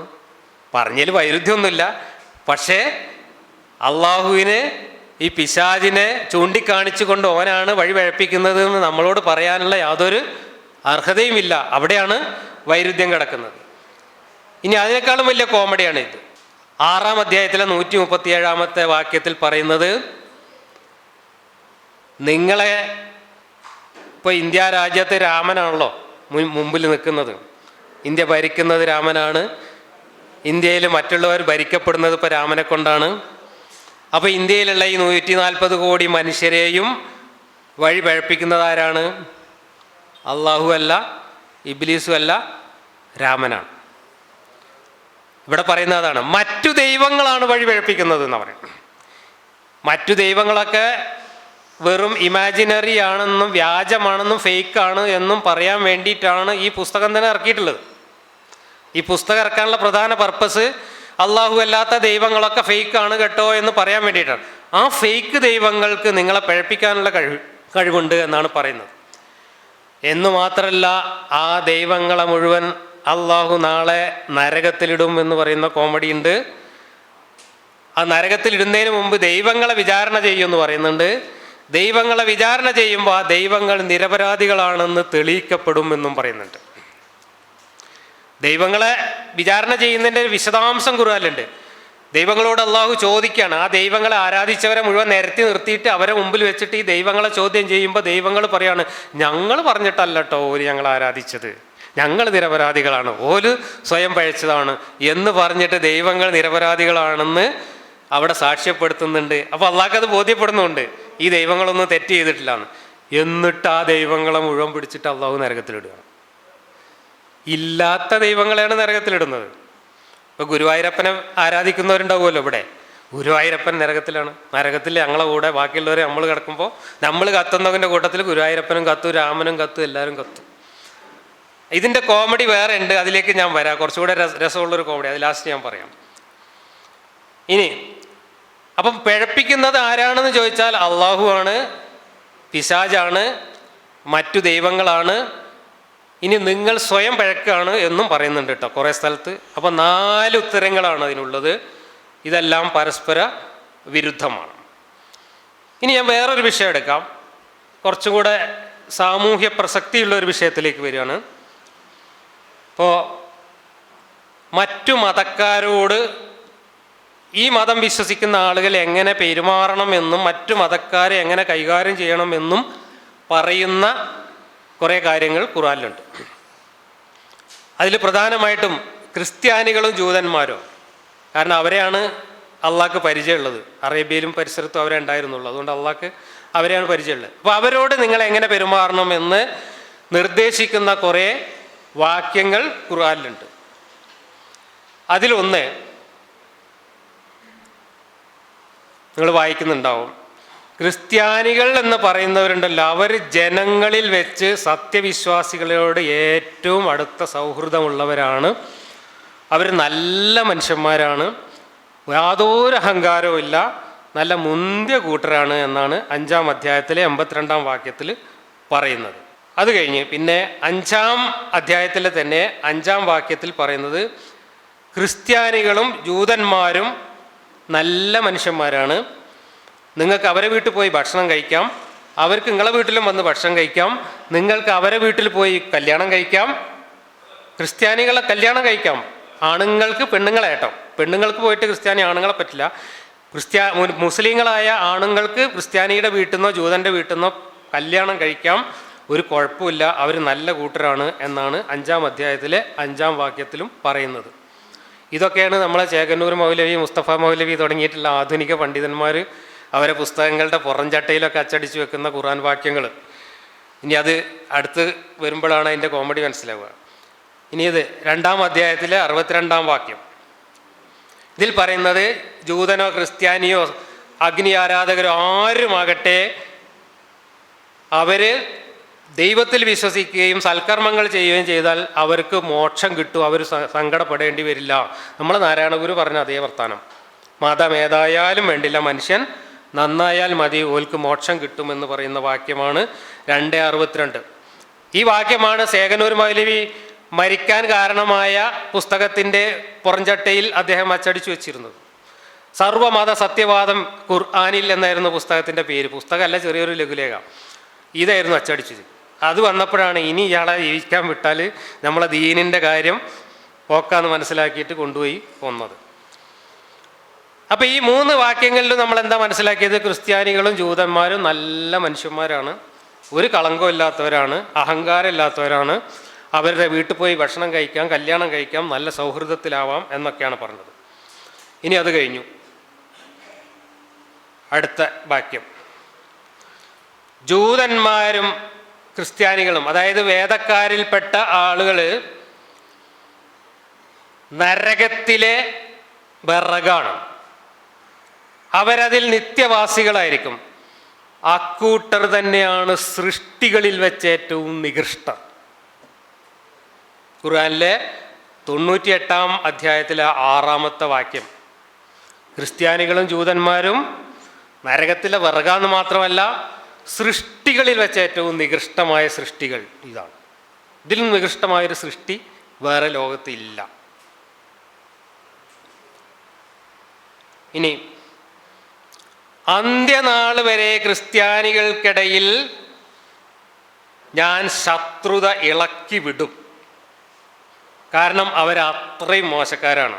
5-ാം അധ്യായത്തിലെ 114-ാം വാക്യത്തിൽ പറയാണ്. കഴിഞ്ഞില്ല. 5-ാം അധ്യായത്തിലെ 51-ാം വാക്യത്തിൽ പറയുന്നത്, ജൂതരെയും ക്രിസ്ത്യാനികളെയും നിങ്ങൾ കൂട്ടുകാരാക്കി വെക്കരുത്, വല്ലവരും അവരെ കൂട്ടുകാരാക്കിയാൽ അവർ തന്നെയാണ് അക്രമികൾ. നിങ്ങളുടെ അയൽവക്കത്ത് വല്ല ജൂതനും ക്രിസ്ത്യാനിയും താമസിക്കുന്നുണ്ടെങ്കിൽ അവരുമായി നിങ്ങൾ യുദ്ധത്തിൽ ഏർപ്പെടുക, നിങ്ങളുടെ സ്വഭാവത്തിൽ അവർ രൂക്ഷത കണ്ടെത്തട്ടെ എന്ന് പറയുന്ന വാക്യം വേറെ ഉണ്ട്. ഞാൻ കുറച്ച് എടുത്തിട്ടുള്ളൂ കേട്ടോ, കാരണം ഇത് നഞ്ഞ് നാനായി വേണ്ടല്ലോ, അതുകൊണ്ട് ഞാൻ കുറച്ച് എടുക്കുന്നുള്ളൂ. 5:51 നികൃഷ്ട ജീവികൾ ഒരിക്കലും കൂട്ടുകാരാക്കാൻ പറ്റില്ല. അവരുമായിട്ട് 9:29 ഈ വേദക്കാരുമായിട്ട് അവർ ഈ മതത്തിന് കീഴടങ്ങുകയോ ഈ മതം വിശ്വസിക്കുകയോ ജിസിയ എന്ന പ്രത്യേക നികുതി നൽകി സമ്പൂർണ്ണമായി കീഴടങ്ങുകയോ ചെയ്യുന്നത് വരെ അവരുമായിട്ട് യുദ്ധം ചെയ്യുക എന്ന് 9:29 പറയുന്നു. ക്രിസ്ത്യാനികൾ എന്ന് പറഞ്ഞാൽ മുശ്രിക്കുകൾ തന്നെയാണ്, അതായത് ബഹുദൈവ ആരാധകർ തന്നെയാണ്. കാരണം അവർ അള്ളാഹുവിന് മകനുണ്ട്, പിന്നെ 3 ഉണ്ട് എന്നൊക്കെ പറയുന്നത് കൊണ്ട് അതും ശിർക്കാണ്, മുശ്രിക്കുകളാണ് അവർ എന്ന് പറയുന്നു. 9:31 മുശ്രിക്കുകളെ ഒരിക്കലും നിങ്ങൾ കല്യാണം കഴിക്കരുത് എന്ന് 2:221 പറയുന്നു. നേരത്തെ എന്താ പറഞ്ഞത്? ക്രിസ്ത്യാനികളുടെ വീട്ടിൽ പോയിട്ട് പെണ്ണ് കെട്ടിക്കോ, ജൂതന്മാരെ വീട്ടിൽ പോയിട്ട് പെണ്ണ് കെട്ടിക്കോ എന്നാണ് പറഞ്ഞത്. ഇവിടെ പറയുന്നത് അവരും മുശ്രിക്കുകളാണ്, അവരെ വീട്ടിൽ നിന്ന് കല്യാണം കഴിക്കാൻ പാടില്ല എന്നാണ് പറയുന്നത്. എങ്ങനെയാണ് നമ്മുടെ മതം പ്രചരിപ്പിക്കേണ്ടത്? ഖുർആൻ അനുസരിച്ച് 2:256 പറയുന്നത് ലാ ഇക്രാഹ ഫിദ്ദീൻ. ഇവിടെ എല്ലാ ആൾക്കാരും, മുസ്ലിങ്ങളല്ലാത്ത ആൾക്കാരൊക്കെ പ്രസംഗിക്കുന്നത് നിങ്ങൾ കേട്ടിട്ടുണ്ടാവും. മതത്തിൽ യാതൊരു നിർബന്ധവും ബലപ്രയോഗമോ ഇല്ല എന്ന് പറയുന്ന ഒരു വാക്യം, അത് 2:256 പറയുന്നു. എന്ന് മാത്രമല്ല, എങ്ങനെയാണ് മതം പ്രചരിപ്പിക്കേണ്ടത്? യുക്തിദീക്ഷയോടുകൂടിയും സതുപദേശം മുഖേനയും സംവാദങ്ങളിൽ ഏർപ്പെട്ടുകൊണ്ടുമാണ് മതം പ്രചരിപ്പിക്കേണ്ടത്. 16-ാം അധ്യായത്തിലെ 125-ാം വാക്യം. നമ്മളിപ്പോൾ ചെയ്യണ പണി ചെയ്യണം എന്നാണ് അള്ളാഹു നമ്മളോട് പറയുന്നത്. ഇനി വളരെ പ്രസിദ്ധമായ ലക്കും ദീനക്കും വലിയ ദീൻ നിങ്ങളൊക്കെ കേട്ടിട്ടുണ്ടാവും. നിങ്ങൾക്ക് നിങ്ങളെ മതം, നമുക്ക് നമ്മളെ മതം, നിങ്ങളെ പാടിന്, നമ്മളെ നാടിന്, നമ്മൾ തമ്മിൽ യാതൊരു ഇടപാടുമില്ല, ഓക്കെ എന്ന് പറഞ്ഞിട്ട് ബൈ പറഞ്ഞു പോകാൻ പറയുന്ന 109-ാമത്തെ ഒരു ചെറിയ അധ്യായമുണ്ട്.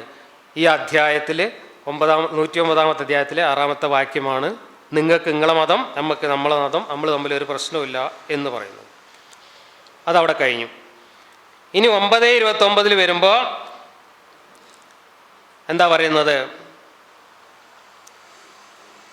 ഇസ്ലാമിനെ മതമായി സ്വീകരിക്കാതിരിക്കുകയും ഇസ്ലാമിന് സമ്പൂർണ്ണമായി കീഴടങ്ങാതിരിക്കുകയും ചെയ്യുന്നത് വരെ, അവർ ജിസിയ വന്ന് കീഴടങ്ങുന്നത് വരെ അവരോട്, അവിശ്വാസികളോട് യുദ്ധം ചെയ്യുക എന്ന് പറയുന്നു.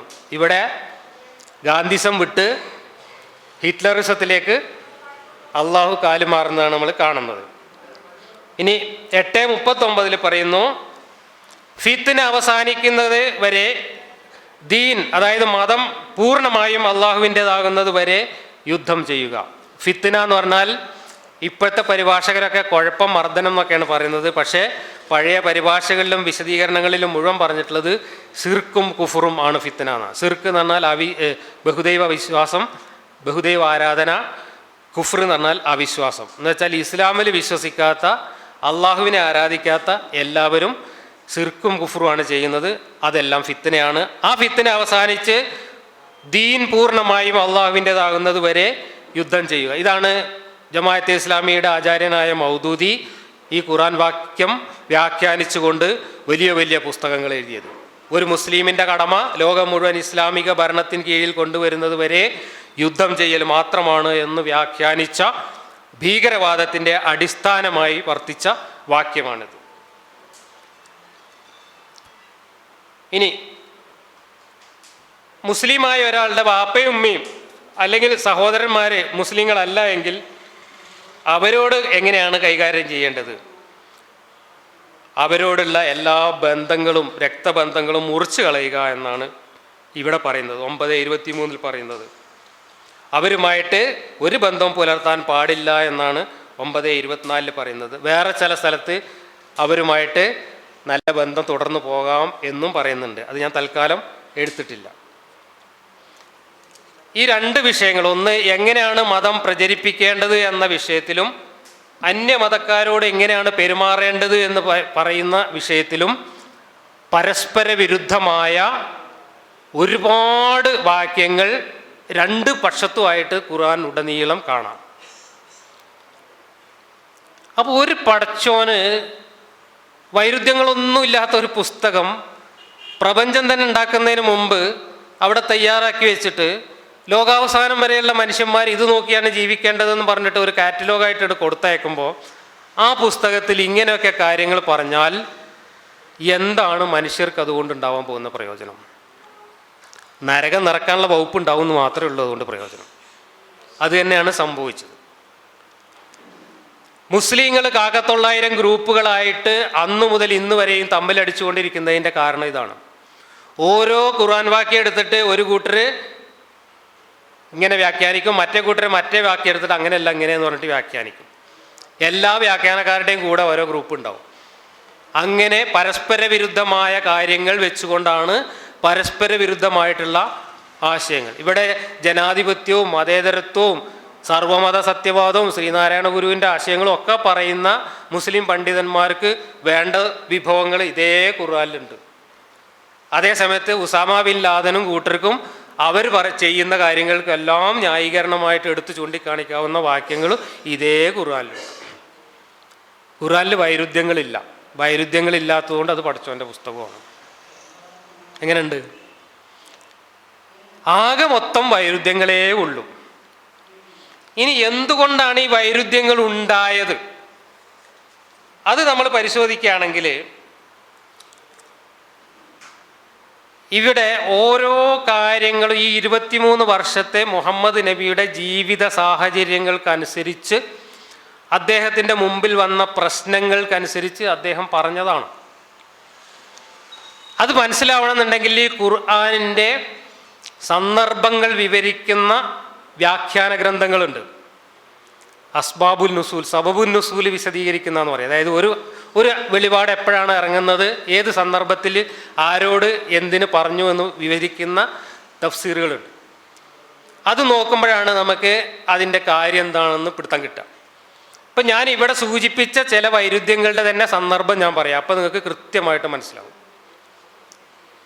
ഇതിൽ പറഞ്ഞല്ലോ, ജൂതന്മാരും ക്രിസ്ത്യാനികളും നല്ല കൂട്ടരാണ്, അവരെ കൊണ്ട് യാതൊരു കുഴപ്പമില്ല, അവരുമായിട്ട് സൗഹൃദമാവാം, അവർ വീട്ടിൽ പോയി ഭക്ഷണം കഴിക്കാം, അവർ വീട്ടിൽ പോയി കല്യാണം കഴിക്കാം എന്ന് പറഞ്ഞൊരു വെളിപാട് നമ്മൾ വായിച്ചല്ലോ. ഇതെങ്ങനെ വന്നതെന്ന് ഞാൻ പറഞ്ഞുതരാം. ഇത് വന്നത് മുഹമ്മദ് നബി മദീനയിൽ തൻ്റെ ദൗത്യം ആരംഭിക്കുന്ന കാലത്ത് അദ്ദേഹത്തിൻ്റെ കൂടെ സൽമാനുൽ ഫാരിസ് എന്ന് പറയുന്ന ഒരു സഹാബി ഉണ്ടായിരുന്നു മദീനയിൽ. ഈ സൽമാൻ നബിയുടെ വളരെ അടുത്ത ഒരു സുഹൃത്തായിരുന്നു. സൽമാനെ സുഹൃത്തായി കൂട്ടാൻ കാരണം സൽമാൻ്റെ കയ്യിൽ നിന്ന് ഒരുപാട് വിവരങ്ങൾ മൂപ്പർക്ക് കിട്ടിയിരുന്നു. ആ കിട്ടിയ വിവരങ്ങളാണ് ഖുർആനിലുള്ള ഒരുപാട് കഥകൾ. ഖുർആൻ്റെ ഉറവിടം പറഞ്ഞപ്പോൾ ഞാനത് പറഞ്ഞിരുന്നു. ഈ ജൂതന്മാരുടെ കഥയൊക്കെ മുഹമ്മദ് നബിക്കും അള്ളാഹു അറിയുന്നതിനേക്കാൾ കൂടുതൽ ഈ സൽമാൻ അറിയായിരുന്നു. അപ്പോൾ സൽമാനോടാണ് സംശയങ്ങളൊക്കെ ചോദിക്കുക. സൽമാൻ എന്ത് ചെയ്യും? സൽമാൻ മദീനയിലെ ജൂതന്മാരുമായിട്ട് നല്ല സൗഹൃദ ബന്ധവും കച്ചവട ബന്ധവും പിന്നെ എല്ലാ തരത്തിലുള്ള കുടുംബ ബന്ധം പോലുള്ള ബന്ധം ഉണ്ടായിരുന്നു. വലിയ ഇഷ്ടമായിരുന്നു സൽമാൻ അവിടുത്തെ ജൂത പണ്ഡിതന്മാരുമായിട്ട്, ജൂതന്മാരുടെ ഈ പുരോഹിതന്മാരൊക്കെ ആയിട്ട്. അപ്പോൾ സൽമാനാണ് ജൂതരുടെ കഥയെല്ലാം പറഞ്ഞു വന്നിട്ട് മുഹമ്മദ് നബിക്ക് പറഞ്ഞു കൊടുക്കുക. പക്ഷേ ഈ സൽമാൻ കഥ പറയുന്നതിൻ്റെ കൂടെ എപ്പോഴും ഈ ജൂതന്മാരെ പുകഴ്ത്തിക്കൊണ്ട് ഇങ്ങനെ സംസാരിക്കും. അവർ നല്ല മനുഷ്യന്മാരാണ്, അവർ വളരെ സൗഹൃദമുള്ളവരാണ്, നല്ല അറിവുള്ളവരാണെന്ന് പറഞ്ഞിട്ട് ജൂതന്മാരുടെ ഗുണഗണങ്ങൾ ഇങ്ങനെ മുഹമ്മദിൻ്റെ അടുത്ത് വന്നിട്ട് പറയും. അങ്ങനെ പറയുമ്പോൾ ഒരിക്കൽ മുഹമ്മദ് പറഞ്ഞു, എന്തായിട്ടെന്താ ഓരൊക്കെ നരകത്തിലാണെന്ന് പറഞ്ഞു. അത് കേട്ടപ്പോൾ സൽമാൻ്റെ മുഖം പെട്ടെന്ന് വാടി. സൽമാൻ ആകെ ഗ്ലൂമിയായി. അപ്പോൾ സൽമാൻ ഇങ്ങനെ കരയാറായി ഇരിക്കുന്നത് കണ്ടപ്പോൾ അള്ളാഹു പെട്ടെന്ന് ഇറക്കിയൊരായത്ത്. ആ ആയത്താണ് ഞാൻ ഈ വായിച്ചത്. ജൂതന്മാരും ക്രിസ്ത്യാനികളും ആരായാലും ഓരൊക്കെ നല്ല മനുഷ്യന്മാരാണ്, ഓരെ കൊണ്ടൊന്നും ഒരു കുഴപ്പമില്ല എന്ന് പറഞ്ഞ ഈ ആയത്ത്. ഈ ആയത്തിൻ്റെ ഇറങ്ങിയപ്പോൾ സൽമാൻ പിന്നെ അതിനെക്കുറിച്ച് പറയാണ്. സൽമാൻ്റെ നറേഷനാണ് പിന്നെ ഹദീസിൽ വരുന്നത്. സൽമാൻ പറയാണ്, എനിക്ക് എൻ്റെ ശരീരത്തിൽ നിന്നൊരു വലിയ മലയുടെ ഭാരം അങ്ങോട്ട് ഇറക്കി വെച്ചതുപോലെ ആശ്വാസം തോന്നി ഈ ആയത്തിറങ്ങിയപ്പോൾ എന്നാണ് പറഞ്ഞത്. സൽമാൻ പറഞ്ഞത് ഏത് ജൂതന്മാരെ കുറിച്ചാണെന്നറിയാം. പിന്നീട് കൊണ്ടുപോയി അരിഞ്ഞിട്ട ബനു ഖുറൈള ഗോത്രക്കാരും ബനു നദീർ ഗോത്രക്കാരുമായിട്ടുള്ള ജൂതന്മാരുമായിട്ടായിരുന്നു ഈ സൽമാന് ബന്ധം. ആ ജൂതന്മാരെ കുറിച്ചാണ് സൽമാൻ സദാസമയം മുഹമ്മദിനോട് വന്നിട്ട് ഈ നല്ല അഭിപ്രായങ്ങൾ പറഞ്ഞിരുന്നത്. അവരെ ഉദ്ദേശിച്ചാണ് സൽമാനെ സന്തോഷിപ്പിക്കാൻ വേണ്ടി മുഹമ്മദ് ഈ വെളിപാട് ഇറക്കിയത്. ആ വെളിപാട് ഇറക്കി 1-2 കൊല്ലം കഴിഞ്ഞപ്പോഴേക്ക് ഇവരെ മുഴുവൻ കൊന്ന് കുഴിച്ചിട്ടുണ്ട്. ഒരു ഗോത്രത്തെ നാട് കടത്തി മറ്റൊരു ഗോത്രത്തെ കൊന്ന് കിടങ്ങിൽ കുഴിച്ചുകൂടി. അതിന് ശേഷമാണ് ബാക്കിയുള്ള ആയത്തുകളൊക്കെ വരുന്നത്. അപ്പോൾ ഒരു പ്രശ്നം തൻ്റെ മുമ്പിൽ വരുമ്പോൾ അപ്പം എന്താണോ പറയേണ്ടത് എന്ന് തോന്നി അതങ്ങോട്ട് വിളിച്ചു പറഞ്ഞു. പിറ്റേ സാഹചര്യങ്ങൾ മാറി ആ ജൂതന്മാരുമായിട്ട് യുദ്ധത്തിൽ ഏർപ്പെടുകയും ആ ജൂതന്മാരെ അവിടുന്ന് ആട്ടി ഓടിക്കുകയും ചെയ്യേണ്ട ഒരു ഘട്ടം വന്നപ്പോൾ ആ ജൂതന്മാർ സൃഷ്ടികളിൽ വെച്ച് ഏറ്റവും നികൃഷ്ടരാണ് എന്ന് പറഞ്ഞുകൊണ്ട് വേറെ ആയത്തുകൾ ഇറക്കി. ഇങ്ങനെയാണ് വൈരുദ്ധ്യം വന്നത്. ഇനി സമാധാനത്തിൻ്റെ വാക്യം പറഞ്ഞത്, ഈ സമാധാനത്തിൻ്റെ വചനം പറഞ്ഞത് ഇതേപോലെ തന്നെയാണ്. ക്രിസ്ത്യാനികളെ കുറിച്ച് നല്ല അഭിപ്രായം പറഞ്ഞത് ഈ സന്ദർഭത്തിലാണ്. പക്ഷെ ക്രിസ്ത്യാനികൾ മോശക്കാരാണെന്ന് പറഞ്ഞത് എപ്പോഴാണെന്നറിയോ? മുഹമ്മദിൻ്റെ ദൗത്യം ഏതാണ്ട് അവസാനിക്കാറായ ഒരു ഘട്ടത്തിൽ അറേബ്യയിൽ കുറേ ഗോത്രങ്ങളൊക്കെ കീഴടക്കി ഇതൊരു വലിയ സാമ്രാജ്യമായി വികസിച്ചുകൊണ്ടിരിക്കുന്ന സമയത്ത് ഈ തെക്കേ അറേബ്യയിൽ യമൻ, ഇന്നത്തെ യമൻ്റെ പ്രദേശത്ത് കുറേ ക്രിസ്ത്യാനികളുണ്ടായിരുന്നു. ആ ക്രിസ്ത്യാനികളുമായിട്ട് മുഹമ്മദ് നെഗോസിയേഷന് പറഞ്ഞയച്ചു. മതം മാറാനാണ് ആവശ്യപ്പെട്ടത്. മതം മാറാൻ വേണ്ടിയിട്ട് ആദ്യം മുന്നറിയിപ്പുമായിട്ട് ദൂതന്മാരെ അയക്കും. പക്ഷേ അവരതിന് തയ്യാറായില്ല എന്ന് മാത്രമല്ല, അവർ മുഹമ്മദിൻ്റെ അടുത്ത് വന്നിട്ട് മുഹമ്മദിനോട് തർക്കിച്ചു. മുഹമ്മദിനെ ബൈബിളിലെ കഥകളും മറ്റും പറഞ്ഞ് ബൈബിളിലെ വൈരുദ്ധ്യങ്ങളുമൊക്കെ മുഹമ്മദിനെ ചൂണ്ടിക്കാണിച്ചുകൊണ്ട്, മുഹമ്മദ് പറഞ്ഞ കഥയിലെ വൈരുദ്ധ്യങ്ങളൊക്കെ ചൂണ്ടിക്കാണിച്ചുകൊണ്ട് മുഹമ്മദിനെ ഉത്തരം മുട്ടിച്ചു. അപ്പം മുഹമ്മദിന് ക്രിസ്ത്യാനികളോട് ദേഷ്യം വന്നു. അപ്പോഴാണ് ക്രിസ്ത്യാനികളെക്കുറിച്ച് ലോകാവസാനം വരെ നിങ്ങളിടയിൽ ശത്രുക്കളെ ഞാൻ ഇളക്കി വിടും എന്നൊക്കെ പറഞ്ഞിട്ടുള്ള ക്രിസ്ത്യൻ വിരുദ്ധ വെളിപാട് ഇറങ്ങുന്നത്. ജൂതന്മാരോട് ഇത്രയും വിദ്വേഷം വരാനുള്ള കാരണം അതാണ്. ജൂതന്മാർ മുഹമ്മദിൻ്റെ വെളിപാടുകളിൽ വന്നിട്ടുള്ള വൈരുദ്ധ്യങ്ങളും വിഡ്ഢിത്തങ്ങളും എല്ലാം വളരെ കൃത്യമായിട്ട് തുറന്നു കാണിച്ചു. മക്കയിലെ ആൾക്കാരും ജൂതന്മാരും കൂടെ ചേർന്നിട്ട് മുഹമ്മദിനെ ഒരുപാട് വെട്ടിലാക്കി. അങ്ങനെ വെട്ടിലാക്കിയ സമയത്താണ് അവരുടെ മുമ്പിൽ ആശയപരമായി പരാജയപ്പെട്ട നിരാശയിൽ നിന്നാണ് അവരോട് കടുത്ത വിദ്വേഷവും വിരോധവും അള്ളാഹുവിനുണ്ടാവുന്നത്. അങ്ങനെയാണ് സൃഷ്ടികളിൽ വെച്ച് ഏറ്റവും നികൃഷ്ടർ എന്നുള്ള ആയത്തുകളൊക്കെ ഇറങ്ങുന്നത്. അപ്പം ഞാൻ പറഞ്ഞു വരുന്നത് എന്താണെന്ന് വെച്ചാൽ 23 വർഷക്കാലത്തെ ആ ജീവിത ചരിത്രത്തിൽ സംഭവിച്ചു കൊണ്ടിരിക്കുന്ന ചരിത്രപരമായിട്ടുള്ള സംഭവ വികാസങ്ങളും തൻ്റെ മുമ്പിൽ വന്നുകൊണ്ടിരിക്കുന്ന പ്രശ്നങ്ങളെയും ഒക്കെ അഭിമുഖീകരിച്ചുകൊണ്ട് ഓരോ സന്ദർഭത്തിലും തനിക്ക് അപ്പപ്പോൾ യുക്തമെന്ന് തോന്നിയ കാര്യങ്ങളായിരുന്നു വെളിപാടുകളായിട്ട് മുഹമ്മദിൻ്റെ വായിലൂടെ പുറത്തേക്ക് വന്നുകൊണ്ടിരുന്നത്.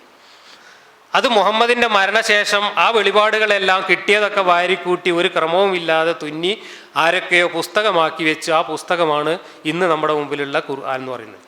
ആ പുസ്തകത്തിൽ ഈ ഓരോ വെളിപാട് ഇറങ്ങിയ സന്ദർഭവും സാഹചര്യവും ഒന്നും പറഞ്ഞിട്ടില്ല. സന്ദർഭവും സാഹചര്യമൊക്കെ പിന്നെ അതിൻ്റെ വ്യാഖ്യാന ഗ്രന്ഥങ്ങളിലാണ് പറഞ്ഞിട്ടുള്ളത്. ഖുർആൻ മാത്രം എടുത്ത് നമ്മൾ വായിച്ചു നോക്കുകയാണെങ്കിൽ ഖുർആനിലുടനീളം പരസ്പര വിരുദ്ധമായ കാര്യങ്ങൾ നിരന്തരമായിട്ട് പറയുന്നതാണ് നമ്മൾ കണ്ടുകൊണ്ടിരിക്കുന്നത്. ഇനി ഞാൻ മറ്റേ കോമഡി കൂടെ പറഞ്ഞിട്ട് അവസാനിപ്പിക്കാം. അപ്പം നേരത്തെ ഞാൻ പറഞ്ഞല്ലോ ഒരു വെളിപാട്, മറ്റു ദൈവങ്ങളെല്ലാം നരകത്തിലായിരിക്കും എന്ന് പറയുന്ന ഒരു വെളിപാട് പറഞ്ഞു. ഇത് മക്കയിലാണിത് പറഞ്ഞത്. മക്കയിൽ മുഹമ്മദ് 13 വർഷക്കാലം തൻ്റെ ഈ ഏകദൈവ സിദ്ധാന്തം, അള്ളാഹു മാത്രമാണ് ദൈവം, വേറെ ദൈവങ്ങളൊക്കെ ഫേക്കാണ് എന്ന് പറഞ്ഞുകൊണ്ട് ഉത്ബോധനം നടത്തിയിട്ടും മക്കക്കാർക്കാർക്കും അത് ബോധ്യപ്പെട്ടില്ല. അവരെല്ലാവരും മുഹമ്മദിനെ വളരെ കൃത്യമായി തന്നെ ആശയപരമായി ഖണ്ഡിക്കുകയും തോൽപ്പിക്കുകയും ചെയ്തു. ആ സമയത്ത് മുഹമ്മദ് അവിടെ ഇനി രക്ഷയില്ല എന്ന് കണ്ടപ്പോൾ അവിടെ നിന്ന് മദീനയിലേക്ക് പലായനം ചെയ്യാൻ ഒരുങ്ങിയ സന്ദർഭത്തിൽ ദേഷ്യം സഹിക്കവയ്യാതെ പറഞ്ഞതാണ്, നിങ്ങളും നിങ്ങൾ ആരാധിക്കുന്ന ദൈവങ്ങൾ മുഴുവനും, ദൈവങ്ങൾ എന്ന് പറഞ്ഞില്ല, നിങ്ങളും നിങ്ങൾ ആരാധിക്കുന്നവയും പൂർണ്ണമായും നരകത്തിലെ വിറകായിരിക്കും എന്നാണ് പറഞ്ഞത്. ഇത് കേട്ടപ്പോൾ മക്കയിലെ ബുദ്ധിമാന്മാരായ ചില ആളുകൾ ഇത് നല്ലൊരു അവസരമായിട്ട് എടുത്തു. മുഹമ്മദിനെ വെള്ളം കുടിപ്പിക്കാൻ പറ്റിയൊരു മരുന്ന് ഇതിനകത്തുണ്ട്. എന്താ കാരണം എന്ന് വെച്ചാൽ, നിങ്ങൾ അള്ളാഹു ഒഴികെ നിങ്ങൾ ആരാധിക്കുന്ന എല്ലാം നരകത്തിലായിരിക്കും എന്നാണല്ലോ അവിടെ പറഞ്ഞത്. അപ്പോൾ അവർ സ്പെസിഫിക് ആയിട്ട് മുഹമ്മദിനോട് ചോദിച്ചു. കുറേ ആൾക്കാർ മുഹമ്മദിനെ വട്ടത്തിൽ വളഞ്ഞിട്ട് ചോദിച്ചു, ആരാധിക്കുന്ന എല്ലാം നരകത്തിലായിരിക്കുമോ എന്ന് ചോദിച്ചു. അതോ ഞങ്ങളെ ലാത്തൗസ മനാത്ത തുടങ്ങിയിട്ടുള്ള ദൈവ വിഗ്രഹങ്ങൾ മാത്രമാണോ, അതോ ആരാധിക്കുന്ന എല്ലാവരും നരകത്തിലായിരിക്കുമോ എന്ന് ചോദിച്ചു. അപ്പോൾ മുഹമ്മദ് പറഞ്ഞു, എല്ലാവരും നരകത്തിലായിരിക്കുന്നു. അതിലിവരെല്ലാവരും കൂടെ അങ്ങോട്ട് കൂക്കി വിളിച്ചിട്ട് അങ്ങോട്ട് ആർത്ത് വിളിച്ചിട്ട് അങ്ങോട്ട് കളിയാക്കി. എന്നിട്ട് ചോദിച്ചു, അപ്പോൾ ഈസാ നബി നരകത്തിലാവൂലേ ചങ്ങാതി എന്ന് ചോദിച്ചു. ക്രിസ്ത്യാനികൾ ഈസാ നബീനെ ആരാധിക്കുന്നുണ്ടേ. പിന്നെ ഉസൈർ എന്ന് പറയുന്ന ഒരു നബിയെക്കുറിച്ചും പറയുന്നുണ്ട്. ജൂതന്മാർ ആരാധിച്ചിരുന്നു എന്നാണ് ഖുർആനിൽ പറയുന്നത്. പക്ഷേ ജൂത ചരിത്രത്തിൽ അങ്ങനെ ഒരു നബിയെ ആരാധിച്ചിരുന്നതായിട്ടൊന്നുമില്ല. പക്ഷെ ഉസൈറിനെ ജൂതന്മാരും യേശുവിനെ ക്രിസ്ത്യാനികളും ആരാധിക്കുന്നുണ്ട്. അതുപോലെ മലക്കുകളെ ആരാധിക്കുന്ന ചില ആൾക്കാരും ചില ഗോത്രങ്ങളും ഉണ്ട് അവിടെ. അപ്പോൾ മുഹമ്മദിനോട് ചോദിച്ചു, അപ്പോൾ മലക്കുകൾ മുഴുവൻ നരകത്തിലായിരിക്കും, ഈസാ നബി നരകത്തിലായിരിക്കും, ജൂതന്മാരുടെ പ്രവാചകനായ ഉസൈർ നബിയും നരകത്തിലായിരിക്കും, അങ്ങനെയല്ലേ എന്ന് ചോദിച്ചു. അതോടുകൂടി മുഹമ്മദ് ആകെ വെള്ളം കുടിച്ച് മക്കക്കാരെല്ലാവരും കൂടെ മുഹമ്മദിൻ്റെ പിന്നാലെ കൂക്കി വിളിച്ച് ആർത്ത് വലിയൊരു തൃശ്ശൂർ പൂരാണ് നടത്തിയെന്നാണ് എഴുതി വച്ചിട്ടുള്ളത്. ആഘോഷിച്ചു എന്നാണ് എഴുതിയിട്ടുള്ളത്. അതോടുകൂടി മുഹമ്മദ് ആകെ അവരുടെ മുമ്പിൽ ലഭ്യനായി. എന്നിട്ട് പിന്നെ മുഹമ്മദ് വീട്ടിൽ പോയി മലന്ന് കിടന്ന് ആലോചിച്ചു, ഇനിയിപ്പോൾ എന്താ അതിനൊരു മരുന്നെന്ന്. പിറ്റേന്ന് മുഹമ്മദ് വേറൊരു ആയത്തിറക്കി. ആ ആയത്താണിത്: നമ്മുടെ പക്കൽ നിന്ന് മുമ്പേ നന്മ ലഭിച്ചവരാരോ അവർ അതിൽ നിന്ന് അകറ്റി നിർത്തപ്പെടുന്നതാണ് എന്ന് പറഞ്ഞിട്ടൊരു തിരുത്ത്. അതോടുകൂടി ഈസാ നബിയും മലക്കുകളും ഉസൈറും ഒക്കെ നരകത്തിൽ നിന്ന് വെല്ലം കണ്ട് രക്ഷപ്പെട്ട് സ്വർഗത്തേക്ക് എത്തി. ഇത് ആദ്യം ആലോചിച്ചില്ല, രണ്ടാമത് ആലോചിച്ച്. അങ്ങനെ രണ്ടാമത് ഇറങ്ങിയ ആയത്താണ് ഇത്. കഴിഞ്ഞില്ല, ഇതേ ആയത്തിൽ വേറൊരു പ്രശ്നം കൂടെ ഉണ്ട്. ഇത് നിങ്ങൾ ആരാധിക്കുന്ന ദൈവങ്ങളെല്ലാം നിങ്ങളോടൊപ്പം നരകത്തിലായിരിക്കും എന്ന് പറയുന്നത് ഒരു കടുത്ത അവഹേളനമാണല്ലോ, നിന്ദയാണല്ലോ, ആർക്കും സഹിക്കാൻ പറ്റുന്ന ഒന്നല്ല.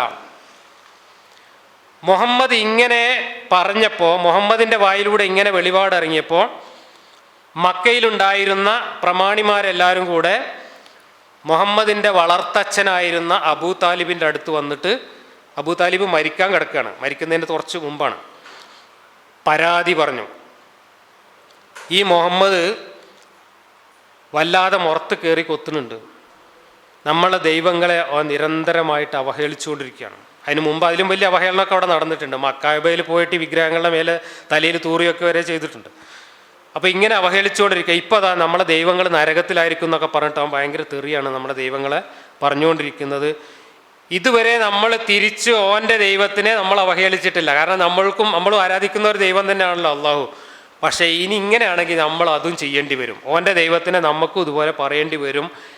ഓനോട് ഇതൊന്ന് മര്യാദക്ക് നിർത്താൻ പറയുന്നതാണ് നല്ലത് എന്ന് താക്കീത് ചെയ്യണമെന്ന് ആവശ്യപ്പെട്ടുകൊണ്ട് മൂത്താപ്പാൻ്റെ അടുത്ത് വന്നിട്ട് കംപ്ലൈൻറ്റ് പറഞ്ഞു, മക്കയിലെ പ്രധാനപ്പെട്ട പ്രമാണിമാരെല്ലാവരും കൂടെ. അപ്പം മൂത്താപ്പ അപ്പം തന്നെ മുഹമ്മദിനെ വിളിപ്പിച്ചു, അടുത്ത് വിളിച്ചിട്ട് മൂത്താപ്പ മുഹമ്മദിനോട് പറഞ്ഞു, മുഹമ്മദേ, ഈ എൻ്റെ വിശ്വാസവും എൻ്റെ മതമൊക്കെ ആയിട്ട് ഈ നടന്നോ, ഇവരാരും എന്നെ ബുദ്ധിമുട്ടിക്കൊന്നുമില്ല. പക്ഷേ ഇവരെ ദൈവങ്ങളെ അവഹേളിച്ചുകൊണ്ടും ഇതുപോലെ നിന്ദിച്ചുകൊണ്ടും മേക്കിട്ട് കയറിക്കൊണ്ടും വർത്താനം പറയുന്നത് ശരിയല്ല, അത് നിർത്തണം എന്ന് പറഞ്ഞു. അപ്പോൾ മുഹമ്മദ് അവിടുന്ന് പോയിട്ട് മുഹമ്മദ് ഒരായത്തിറക്കി. അത് ഏശി. മൂത്താപ്പ പറഞ്ഞതിൽ ശരിയുണ്ട് എന്ന് മുഹമ്മദിന് തോന്നി. അപ്പോൾ അള്ളാഹു ചെയ്ത ഒരു കുറ്റത്തിന് തിരുത്തിക്കൊണ്ട് ആയത്തിറക്കി. അവർ വിളിച്ച് പ്രാർത്ഥിക്കുന്നവരെ നിങ്ങൾ ശകാരിക്കരുത്, അവർ വിവരമില്ലാതെ അതിക്രമമായി അള്ളാഹുവിനെ തിരിച്ച് ശകാരിക്കാൻ അത് കാരണമാകും. ഇത് അള്ളാഹു ഇറക്കിയ ആയത്താണ്. പക്ഷെ ശകാരിച്ചത് ആരാണ്? അള്ളാഹുവാണ്. അള്ളാഹു ഇന്നലെ ശകാരിച്ചിറക്കിയ ആയത്തിനെ കുറിച്ചാണ് അള്ളാഹു ഈ ആയത്തിറക്കിയത്. നിങ്ങൾ ആലോചിച്ച് നോക്കുക അള്ളാഹിൻ്റെ ഒരു ഗതികേട്. നിങ്ങൾ ആരാധിക്കുന്ന ദൈവങ്ങൾ നരകത്തിലായിരിക്കും എന്ന് അള്ളാഹു വെളിപാട് ഇറക്കിയതാണ്. ആ വെളിപാട് ഇറക്കിയപ്പോഴാണ് മക്കക്കാരെല്ലാവരും കൂടെ മൂത്താപ്പാൻ്റെ അടുത്ത് വന്നിട്ട് മുഹമ്മദ് ഇങ്ങനെയൊക്കെ പറഞ്ഞു നടക്കുന്നുണ്ട്, അവനോട് ഇത് നിർത്താൻ പറയാന്ന് പറഞ്ഞിട്ട് പരാതി പറഞ്ഞത്. ആ പരാതി കേട്ടുപോയിട്ട് മുഹമ്മദിൻ്റെ വായിൽ കൂടെ അള്ളാഹു ഇറക്കിയ ആയത്താണ്, ഇനി നിങ്ങൾ ഓല ദൈവങ്ങളെ ശകാരിക്കാൻ പോകണ്ടാവും, അങ്ങനെ ശകാരിക്കാൻ പോയ ഓല് നിങ്ങളെ ദൈവത്തിനെ ശകാരിക്കുന്നു. ആരാ പറയുന്നത്?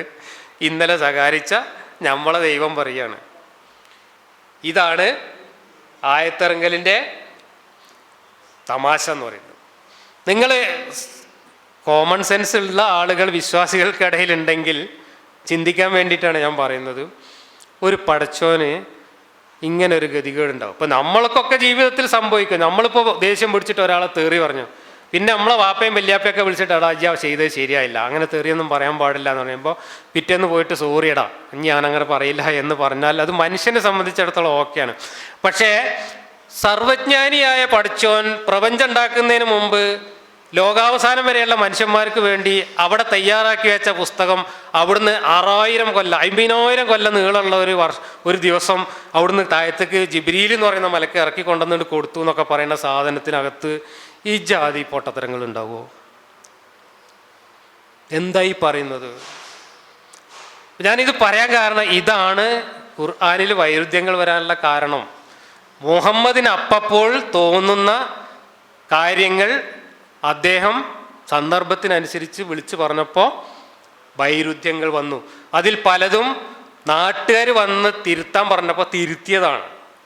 ഇനി നോക്കൂ അടുത്ത ഈ വാക്യം, അള്ളാഹുവിൻ്റെ വചനങ്ങൾക്ക് മാറ്റം വരുത്താൻ ആരുമില്ല. ഖുർആനിൽ പറയുന്ന ഒരു വാക്യമാണ്, അള്ളാഹുവിൻ്റെ വചനങ്ങൾക്ക് മാറ്റം വരുത്താൻ ആരുമില്ല എന്ന്. വീണ്ടും പറയുന്നു, ആരും മാറ്റുകയില്ല, അവൻ്റെ വചനങ്ങൾക്ക് മാറ്റം വരുത്താൻ ആരുമില്ല. 6:115 6:34 പറയുന്നു. എന്നാൽ 2:106 പറയുന്നത് അള്ളാഹുവിന് ചില ആയത്തിറക്കിയിട്ട് അത് മോശം തോന്നി അള്ളാഹു അത് വെട്ടിത്തിരുത്തി വേറെ നല്ലത് ഇറക്കൂട്ടോന്ന്. അങ്ങനെ എന്തായി? അതാണല്ലോ നമ്മൾ കണ്ടത്. ആദ്യം തെറി വിളിച്ചുകൊണ്ട് ആയത്തിറക്കി, പിന്നെ അത് മോശമാണെന്ന് അബൂ താലിബ് വന്ന് പറഞ്ഞപ്പോൾ അത് തിരുത്തിയിട്ട് വേറെ ആയത്തിറക്കി. അപ്പോൾ ആദ്യം ഒന്ന് ഇറക്കിയിട്ട് പിന്നെ അത് മോശമാണെന്ന് കണ്ടാൽ അതിനേക്കാളും മെച്ചപ്പെട്ടത് ഇറക്കുക എന്നുള്ളത് അള്ളാഹുവിൻ്റെ പതിവാണ്. നേരത്തെ എന്താ പറഞ്ഞത്? അള്ളാഹുവിൻ്റെ വെളിപാടുകൾ ഒരു മാറ്റവും ആരും വരുത്തൂല എന്ന്. പക്ഷേ കുറച്ച് കഴിഞ്ഞപ്പോൾ പറയുന്നത് അള്ളാഹ്ക്ക് തന്നെ മാറ്റം വരുത്തേണ്ടി വരുന്നു. ഇപ്പം നമുക്കൊക്കെ സംഭവിക്കും. ഇപ്പോൾ ഞാനൊക്കെ പണ്ട് പറഞ്ഞ പല കാര്യങ്ങളും പിന്നെ തിരുത്തി പറഞ്ഞിട്ടുണ്ട്. കാരണം നമുക്ക് വിവരം കൂടുന്നതിനനുസരിച്ച് നമുക്ക് പല ധാരണകളും തിരുത്തേണ്ടി വരും. പക്ഷെ സർവജ്ഞാനിയായ അള്ളാഹുവിന് അങ്ങനെ തിരുത്തേണ്ടി വന്നു എന്ന് പറഞ്ഞാൽ എന്താ അതിൻ്റെ അർത്ഥം? അത് വൈരുദ്ധ്യമല്ലേ? ഇനി നോക്കുക, അങ്ങനെ ഞാൻ ഒന്ന് വെട്ടി പകരം വേറൊന്ന് മെച്ചപ്പെട്ടത് ഉണ്ടാക്കുമ്പോൾ പോലും ഇങ്ങനെ കളിയാക്കും. ആര്? മക്കാർ കളിയാക്കുന്നതിനെ കുറിച്ചാണ് പറയുന്നത്. ഒരു വേദവാക്യത്തിൻ്റെ സ്ഥാനത്ത് മറ്റൊരു വേദവാക്യം നാം പകരം വെച്ചാൽ അള്ളാഹു ആകട്ടെ താൻ അവതരിപ്പിക്കുന്നതിനെപ്പറ്റി നല്ലവണ്ണം അറിയുന്നവനാണ് താനും. അവർ പറയും നീ കെട്ടിച്ചമച്ച് പറയുന്നവൻ മാത്രമാകുന്നു എന്ന്. പിന്നെ പറയാണ്ടിക്കോ? തലക്ക് വെളിവില്ലവർ പറയില്ലേ കെട്ടിച്ചമച്ച് പറയുകയാണ്. ഞങ്ങൾ ഇന്നലെ പറഞ്ഞ മാറ്റി നിർത്തി വെട്ടിത്തിരുത്തി പറഞ്ഞു ഓൻ്റെ ഒരു വെളിപാടിൻ്റെ കോലം തന്നിട്ട് കളിയാക്കൂല. അങ്ങനെ കളിയാക്കി മക്കാർ. അങ്ങനെ കളിയാക്കിയപ്പോൾ അങ്ങനെ ഒരു കളിയാക്കണമെന്ന് പറഞ്ഞിട്ടൊരു ആയത്ത് ഇറങ്ങി. വേറെ മറുപടിയൊന്നുമില്ല, അതും ഒരു വെളിപാടായിട്ട് ഇറങ്ങി. ഇനി അള്ളാഹു ആയത്തിറക്കുമ്പോൾ അള്ളാഹു മാത്രമല്ല വെട്ടിത്തിരുത്ത, ചെയ്ത്താൻ വന്നിട്ട് വെട്ടിത്തിരുത്തും എന്ന് പറയുന്നുണ്ട്. അത് പണ്ടേ പതിവാണെന്നും പറയുന്നുണ്ട്. ചെയ്ത്താനിപ്പോൾ മുഹമ്മദ് നബി ആയത്തിറക്കിയപ്പോൾ മാത്രമല്ല, പണ്ടത്തെ നബിമാരായത്തിറക്കുമ്പോഴും ചെയ്ത്താന്മാർ വന്നിട്ട് അതിൽ കുത്തിത്തിരിപ്പുണ്ടാക്കിയിട്ട് വെട്ടിത്തിരുത്ത് ആയത്തിറക്കുകയും ചെയ്തിട്ടുണ്ട് എന്നാണ് ഈ പറയുന്നത്. എന്താ സംഭവം? അതിൻ്റെ സന്ദർഭം കൂടെ പറഞ്ഞിട്ട് നമുക്ക് ഈ കഥ ഏതാണ്ട് അവസാനിപ്പിക്കാം. ചെയ്ത്താൻ ആയത്തിറക്കിയ ഒരു സംഭവമുണ്ട്, നല്ല രസമുള്ള സംഭവമാണ്. ഖുർആനിൽ ഒരു സ്ഥലത്ത് പറയുന്നുണ്ട്, ലാത്തയെയും ഉസ്സയെയും മനാത്തയെയും നിങ്ങൾ കണ്ടുവോ? അവർക്ക് നിങ്ങൾക്ക് ആൺമക്കളും എനിക്ക് പെൺമക്കളുമോ? അത് വല്ലാത്തൊരു ഓരിവെക്കലാണ് എന്ന് പറഞ്ഞിട്ടൊരായത്തുണ്ട് ഖുർആനിൽ. അതിറങ്ങിയ സന്ദർഭം എന്താണെന്ന് വെച്ചാൽ, അങ്ങനെയല്ല ആയത്ത് ആദ്യം ഇറങ്ങിയത്. ഇത് മക്കയിൽ ഒരു നെഗോസിയേഷൻ നടന്നു ആദ്യകാലത്ത്. ഒരു രക്ഷയില്ലാന്ന് കണ്ടപ്പോൾ കുറേ ആൾക്കാർ അബിസീനിയയിലേക്ക്, എത്യോപ്യയിലേക്കൊക്കെ നാട് വിട്ടു പോയിരുന്നു മുഹമ്മദിൻ്റെ ആൾക്കാർ. ആ സമയത്ത് മക്കയിലെ പ്രമാണിമാർ മുഹമ്മദിൻ്റെ അടുത്ത് ഒരു നിർദ്ദേശം വെച്ചു.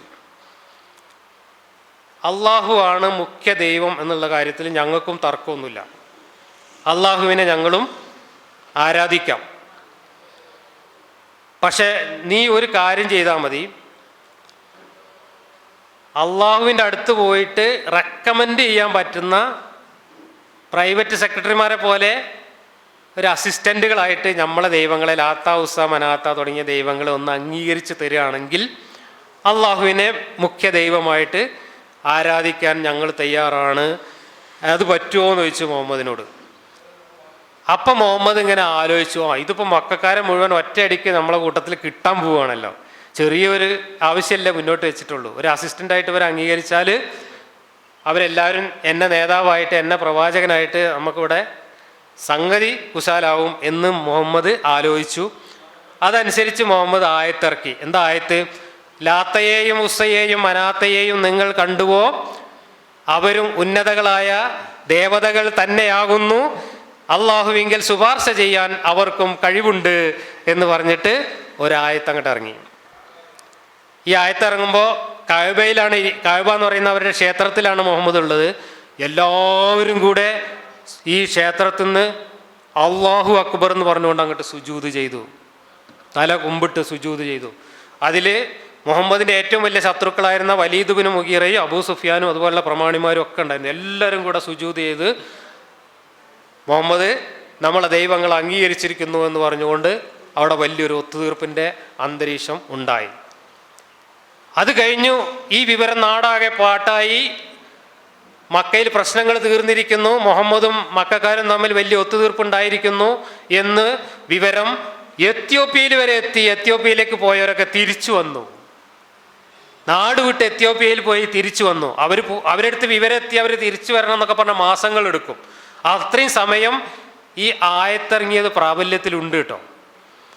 പക്ഷെ അവരൊക്കെ തിരിച്ചു വന്നതിന് ശേഷം പതുക്കെ മുഹമ്മദിൻ്റെ കൂടെ ഉണ്ടായിരുന്ന വിശ്വാസികൾക്കിടയിൽ ആശയക്കുഴപ്പമുണ്ടായി. കാരണം ഇത്രയും കാലം അള്ളാഹു അല്ലാത്ത ദൈവങ്ങളൊക്കെ മോശക്കാരാണെന്നും അതൊക്കെ വ്യാജമാണെന്നും ഫേക്കാണെന്നും പറഞ്ഞ് തൗഹീദ് പറഞ്ഞ് സിർക്കിനെതിരെ പറഞ്ഞിട്ട് ഇപ്പം ഈ സിർക്കിനെ ചെറുതായി അംഗീകരിച്ചത് ഇതിലെന്തോ പ്രശ്നമുണ്ട് എന്ന് ചില ആളുകൾ സംശയം ഉന്നയിക്കുകയും മുഹമ്മദിനെ അത് പറഞ്ഞ് ബോധ്യപ്പെടുത്തുകയും ചെയ്തു. അത് പറഞ്ഞ് ബോധ്യപ്പെടുത്തിയപ്പോൾ മുഹമ്മദിനും മനസ്സിലായി ഇത് സംഗതി വലിയ അബദ്ധമാണ് ഞാനീ പറഞ്ഞു പോയത്. അപ്പോൾ വേറൊരായത്തിറങ്ങി. എന്താ ആയത്ത്? ആ ആയത്ത് തിരുത്തിക്കൊണ്ട് ലാത്തയെയും ഉസ്സയെയും മനാത്തയെയും നിങ്ങൾ കണ്ടുവോ എന്നതിന് ശേഷം അവർ ഉന്നത ദേവതകളാകുന്നു, അവരിൽ ശുപാർശ ചെയ്യാൻ കഴിവുണ്ട് എന്ന വാക്യം മാറ്റിയിട്ട് അവർ ദൈവങ്ങളൊന്നുമല്ല, അവർ അവർ എനിക്ക് ആൺമക്കളും എനിക്ക് പെൺമക്കളും നിങ്ങൾക്ക് ആൺമക്കളുമോ അത് ശരിയല്ല എന്നൊക്കെ പറഞ്ഞിട്ട് ഈ ലാത്തേനും ഹുസൈനും മനാത്തേനും ചീത്ത പറയുന്ന ഒരു ആയത്ത് പിന്നെ അങ്ങോട്ട് ഇറക്കി. എന്നിട്ട് പറഞ്ഞു ആദ്യം ഇറങ്ങിയത് ചെയ്ത്താൻ്റെ ആയത്താണ് എന്ന് പറഞ്ഞു. പണ്ടൊരു മൊല്ലാക്ക രാത്രി പെട്ടെന്ന് എണീറ്റിട്ട് ബാങ്ക് കൊടുത്തു, സമയാവാതെ, വാച്ചിൽ നോക്കാതെ ഉറക്കത്തിൽ എണീറ്റ് ബാങ്ക് കൊടുത്ത്. അപ്പോൾ സമയം ആയിട്ടില്ല എന്ന് പറഞ്ഞു. പിന്നെ കുറച്ച് കഴിഞ്ഞപ്പോൾ നേരത്തെ കൊടുത്തത് ബാങ്കല്ല എന്ന് പറഞ്ഞിട്ട് രണ്ടാമത് ബാങ്ക് കൊടുത്തു എന്ന് പറഞ്ഞു. അതേപോലെ അള്ളാഹു ആദ്യം ഇറക്കിയ ആയത്ത് ചെഴുത്താൻ്റെ പെരടിയിൽ വെച്ചിട്ടിട്ട് വേറെ ആയത്തിറക്കി. എന്നിട്ട് അതിനെ ന്യായീകരിക്കാൻ വേണ്ടി പറഞ്ഞതാണ് പണ്ടേ പതിവുണ്ട് ചെഴുത്താനിത്. പണ്ടേ പ്രവാചകന്മാർ വന്നിട്ട് വെളിപാട് ഇറക്കുമ്പോൾ അതിലൊക്കെ കുത്തിത്തിരിപ്പുണ്ടാക്കി തിരികെ കയറ്റുക എന്നുള്ള ഏർപ്പാട് ചെഴുത്താന് പണ്ടേ ഉള്ളതാണ്. അതുകൊണ്ട് ഇത് വലിയ അസ്വാഭാവികതയൊന്നുമില്ല എന്ന് പറഞ്ഞ് അതിനെ ന്യായീകരിക്കാൻ ഇറക്കിയതാണ് ഈ വെളിപാട്. ഇങ്ങനെയുള്ള കോമഡികൾ ഒരുപാടുണ്ട് നമ്മുടെ ദൈവത്തിൻ്റെ പുസ്തകത്തിൽ. ഇനി അള്ളാഹുവിൻ്റെ വചനങ്ങളിൽ മാറ്റം പാടില്ല എന്ന് പറഞ്ഞു. അള്ളാഹു തന്നെ മാറ്റുന്നതും പിശാച് മാറ്റുന്നതും ഞാൻ പറഞ്ഞു. എം അക്ബർ മാറ്റിയത് നിങ്ങൾ കണ്ടില്ലേ സംവാദത്തിൽ? അള്ളാൻ്റെ വാചകം വെട്ടിയിട്ട് അവിടുന്ന് മുറിച്ച് താഴത്ത് കൊണ്ടുവന്ന് കഷ്ണം വെട്ടി എഡിറ്റ് ചെയ്തിട്ട് നാട്ടുകാരെയും നമ്മളെയും കബളിപ്പിക്കുന്നത് നമ്മളെല്ലാവരും കണ്ടതാണ്. മാത്രമല്ല വചനങ്ങൾ മാറ്റുക എന്ന് പറഞ്ഞാൽ വചനങ്ങൾ മാറ്റൽ മാത്രമല്ലല്ലോ, വചനങ്ങൾക്ക് പുതിയ അർത്ഥം കൊടുക്കൽ മാറ്റലല്ലേ. എത്രയാ മാറ്റുന്നത്! ഒരൊറ്റ ഖുർആൻ വചനത്തിന് 5 തവണ അർത്ഥം മാറ്റിയിട്ടുണ്ട് എം അക്ബർ. 5 തവണ. എനിക്ക് 5ഉം ഞാൻ എടുത്തു വെച്ചിട്ടുണ്ട്. അന്ന് ഞാൻ പറഞ്ഞിരുന്നു സംവാദത്തിൻ്റെ അന്ന്. ശുക്ലം പുറപ്പെടുന്നത് മുതുകിൽ നിന്നാണെന്ന് പറയുന്ന ഒരു ആയത്തുണ്ട് ഖുർആനിൽ. അത് വ്യാഖ്യാനിച്ചിട്ടും ഇപ്പോഴും ശരിയായിട്ടില്ല. ആദ്യം ഒരു വ്യാഖ്യാനം പറഞ്ഞു, അത് ശരിയാന്നില്ല എന്ന് തോന്നി വേറൊരു വ്യാഖ്യാനം പറഞ്ഞു. അങ്ങനെ 5ാമത്തെ വ്യാഖ്യാനത്തിലാണ് ഇപ്പോൾ നിൽക്കുന്നത്. ആ 5ാമത്തെ വ്യാഖ്യാനത്തിൽ മുതുക് എന്നുള്ള വാക്കിന് തന്നെ അരക്കെട്ട് എന്നുള്ള അർത്ഥം മാറ്റി. അതുണ്ടായത്. എന്നിട്ട് പറയാണ് അള്ളാഹിൻ്റെ വചനങ്ങളിൽ മാറ്റം ഉണ്ടാവില്ല. അള്ളാഹിൻ്റെ വചനങ്ങൾ ഇപ്പോൾ മനുഷ്യന്മാരാണ് മാറ്റിക്കൊണ്ടിരിക്കുന്നത്. ദിവസവും 2-3 മാറ്റമാണ്. ഇപ്പോൾ ഇൻ്റർനെറ്റിലടക്കം മാറ്റിക്കൊണ്ടിരിക്കുകയാണ്. ഖുർആൻ്റെ അർത്ഥം എഴുതി വെച്ച വെബ്സൈറ്റുകളിൽ മാറ്റങ്ങൾ വരുത്തിക്കൊണ്ടിരിക്കുക. മാറ്റം വരുത്തിയതിൻ്റെ ലിസ്റ്റ് ഇപ്പോൾ നെറ്റിൽ കിട്ടും. അതിനുള്ള ആപ്പ് ഉണ്ടെന്ന് തോന്നുന്നു. അത് സെർച്ച് ചെയ്താൽ നമുക്ക് ഓരോ ഡേറ്റ് വെച്ചിട്ട് ഇന്ന മാറ്റം വരുത്തിയെന്നുള്ള അറിയാൻ പറ്റും. 100 കണക്കിന് മാറ്റങ്ങളാണ് വന്നുകൊണ്ടിരിക്കുന്നത്. കാരണം ലോകം മുഴുവൻ ആളുകൾ ഇത് പഠിച്ച് വിമർശിക്കാൻ തുടങ്ങിയപ്പോൾ ഈ ഖുർആൻ വാക്യങ്ങളുടെ മുഴുവൻ അർത്ഥവും വ്യാഖ്യാനങ്ങളും മാറ്റി രക്ഷപ്പെടാൻ ശ്രമിച്ചുകൊണ്ടിരിക്കുകയാണ്. ഖുർആനിൽ അള്ളാഹ് എന്താ പറയുന്നത്? അള്ളാഹിൻ്റെ വചനങ്ങളിൽ ഒരു മാറ്റവും ആരും വരുത്തില്ല എന്നാണ് പറയുന്നത്. ഖുർആനിൽ വൈരുദ്ധ്യങ്ങളില്ല എന്ന് പറഞ്ഞതിൻ്റെ കോമഡിയാണ് നമ്മൾ ഇതുവരെ പറഞ്ഞുകൊണ്ടിരുന്നത്. ഖുർആനിലെ വൈരുദ്ധ്യങ്ങൾ തീരുന്നില്ല. ഏതാനും സാമ്പിളുകൾ മാത്രമാണ് ഞാൻ പറഞ്ഞത്. ഖുർആനിൽ മാത്രമല്ല, മതം നമ്മളോട് പറയുന്ന കഥയിൽ മൊത്തം വൈരുദ്ധ്യങ്ങളാണ്. കഥ പറഞ്ഞു തുടങ്ങുന്ന വാചകത്തിൽ തന്നെയുള്ള വൈരുദ്ധ്യം പറഞ്ഞുകൊണ്ടാണ് നമ്മൾ പറഞ്ഞു തുടങ്ങിയത്. ഒന്നുമില്ലായ്മയിൽ നിന്ന് പ്രപഞ്ചം സൃഷ്ടിച്ചു, അന്ന് നിറയെ വെള്ളം ഉണ്ടായിരുന്നു എന്നാണ്. അപ്പോൾ അവിടെ തന്നെ കഴിഞ്ഞു കഥ. അപ്പം ശൂന്യതയിൽ നിന്ന് പ്രപഞ്ചം സൃഷ്ടിച്ചു എന്ന് പോലും പറയാൻ പറ്റാത്ത വിധത്തിൽ മനുഷ്യൻ്റെ ബോധതലത്തിലുള്ള ഒരു പരിമിതിയാണ് അവിടെ സൂചിപ്പിക്കുന്നത്. ഒന്നുമില്ലാതൊരു സാധനം ഉണ്ടാക്കുക എന്നുള്ളത് മനുഷ്യന് സങ്കല്പിക്കാൻ പറ്റാത്തതുകൊണ്ട് ശൂന്യതയിൽ നിന്നുണ്ടാക്കി എന്ന് വീമ്പ് പറയുമ്പോഴും അവിടെ വെള്ളമുണ്ടായിരുന്നു എന്ന് പറയേണ്ടി വന്നു. ഇത് ബൈബിൾ കഥയാണ്. ബൈബിളിൽ എങ്ങനെയാണ് ഭൂമി ആകാശം ഉണ്ടാക്കുന്നത്? വെള്ളത്തിൻ്റെ നടുവിൽ കൊണ്ടുപോയിട്ട് ഒരു സ്ക്രീൻ വെച്ച് ആ സ്ക്രീൻ പകുതി വെള്ളം കൊണ്ട് പൊന്തിച്ചു എന്ന് പറഞ്ഞിട്ടാണ് ഉൽപ്പത്തി കഥ പറഞ്ഞു തുടങ്ങുന്നത്. ആ വെള്ളമാണ് കൂട്ടരെ ആകാശത്തിൻ്റെ മുകളിൽ നിന്ന് താഴത്തേക്ക് വീഴുന്ന മഴ. ഈ മഴ പെയ്ത് ആ വെള്ളം സ്റ്റോക്ക് തീർന്നാൽ കഴിഞ്ഞു കഥ. അങ്ങനെയാണ് കഥ പറയുക. അത് ബാബിലോണിയൻ കഥയാണ്. ആ കഥ തന്നെയാണ് ഇവിടെയും പറയുന്നത്. ചുരുക്കി പറഞ്ഞാൽ ഈ കഥകൾ 1000, 1500, 2000, 3000 കൊല്ലം മുമ്പുള്ള മനുഷ്യർ ഈ കഥകളൊക്കെ മെനഞ്ഞുണ്ടാക്കിയത് ചില പ്രത്യേക പർപ്പസ് വെച്ചുകൊണ്ടാണ്. ആ കഥകൾ വിശ്വാസ കഥകളായി മാറുകയും തലമുറകൾ കൈമാറി മനുഷ്യൻ്റെ വിശ്വാസങ്ങളായി മാറുകയും ചെയ്തതോടുകൂടി ആ കഥകൾ കൊണ്ടുണ്ടായിരുന്ന പ്രയോജനങ്ങൾ പോലെ തന്നെ അതിൻ്റെ സൈഡ് ഇഫക്റ്റ് എന്ന രീതിയിൽ അതുകൊണ്ട് മനുഷ്യർക്ക് വലിയ ഉപദ്രവങ്ങളും ഉണ്ടായി. പ്രത്യേകിച്ച് മനുഷ്യൻ ഗോത്രജീവി എന്നതിൽ നിന്ന് രാജ്യങ്ങളും വിട്ട് ആഗോള മനുഷ്യൻ എന്ന രീതിയിലേക്ക് ആധുനിക മനുഷ്യൻ വികസിച്ചപ്പോൾ ആധുനിക മനുഷ്യൻ്റെ ധാർമ്മിക സങ്കല്പങ്ങൾ ലോകത്തുള്ള മുഴുവൻ മനുഷ്യരെയും ഉൾക്കൊള്ളുന്ന മാനവികതയുടെ സങ്കല്പങ്ങളുമായിട്ട് ഈ ഗോത്രകാല കഥകൾക്ക് പൊരുത്തപ്പെടാൻ കഴിയുന്നില്ല എന്നതുകൊണ്ടാണ് ഇന്ന് ഈ കഥകൾ മനുഷ്യൻ്റെ വലിയ ധാർമ്മിക പ്രതിസന്ധിയായി മാറിയത്. ലോകത്തിന്ന് മതത്തിൻ്റെ പേരിൽ നിലനിൽക്കുന്ന കഥകൾ എല്ലാം തന്നെ മനുഷ്യരെ വലിയ പ്രതിസന്ധിയിലാക്കുകയും മനുഷ്യർ തമ്മിലുള്ള ഐക്യത്തിനും സഹകരണത്തിനും മനുഷ്യൻ്റെ പുരോഗതിക്കും അത് വലിയ കീറാമുട്ടിയായി നിലനിൽക്കുകയും ചെയ്യുന്നു. ഇന്ത്യ പോലുള്ള ഒരു ബഹുസ്വര രാജ്യത്ത് ഇതുപോലുള്ള അനേകം കഥകളിൽ വിശ്വസിക്കുന്ന മനുഷ്യർ പരസ്പരം ശത്രുക്കളായി നടത്തിക്കൊണ്ടിരിക്കുന്ന ഈ പ്രാകൃതമായ ഭീകരമായിട്ടുള്ള ശത്രുതയും ഹിംസയും അവസാനിപ്പിക്കണമെങ്കിൽ ഈ മനുഷ്യരെ ഈ കെട്ടുകഥകളുടെ മാറാലക്കെട്ടുകളിൽ നിന്നും മനുഷ്യരുടെ ചിന്തകളെ മോചിപ്പിക്കുക എന്ന നവോത്ഥാനത്തിൻ്റെ എൻലൈറ്റൻമെൻറ്റിൻ്റെ പ്രവർത്തനങ്ങൾ നമ്മൾ അതിശക്തമായി പൂർവാധികം ശക്തിയോടെ തുടരുക തന്നെ വേണം എന്ന് പറഞ്ഞുകൊണ്ട് ഞാൻ എൻ്റെ ഈ ചെറിയ പ്രസംഗം അവസാനിപ്പിക്കുന്നു. ഇതിൻ്റെ വിശദമായിട്ടുള്ള വീഡിയോ ഞാൻ ചെയ്യും എൻ്റെ യൂട്യൂബ് ചാനലിൽ. നിങ്ങൾക്ക് അത് നോക്കിയിട്ട് എൻ്റെ റെഫറൻസൊക്കെ പരിശോധിക്കാം. ഓക്കെ, നമസ്കാരം.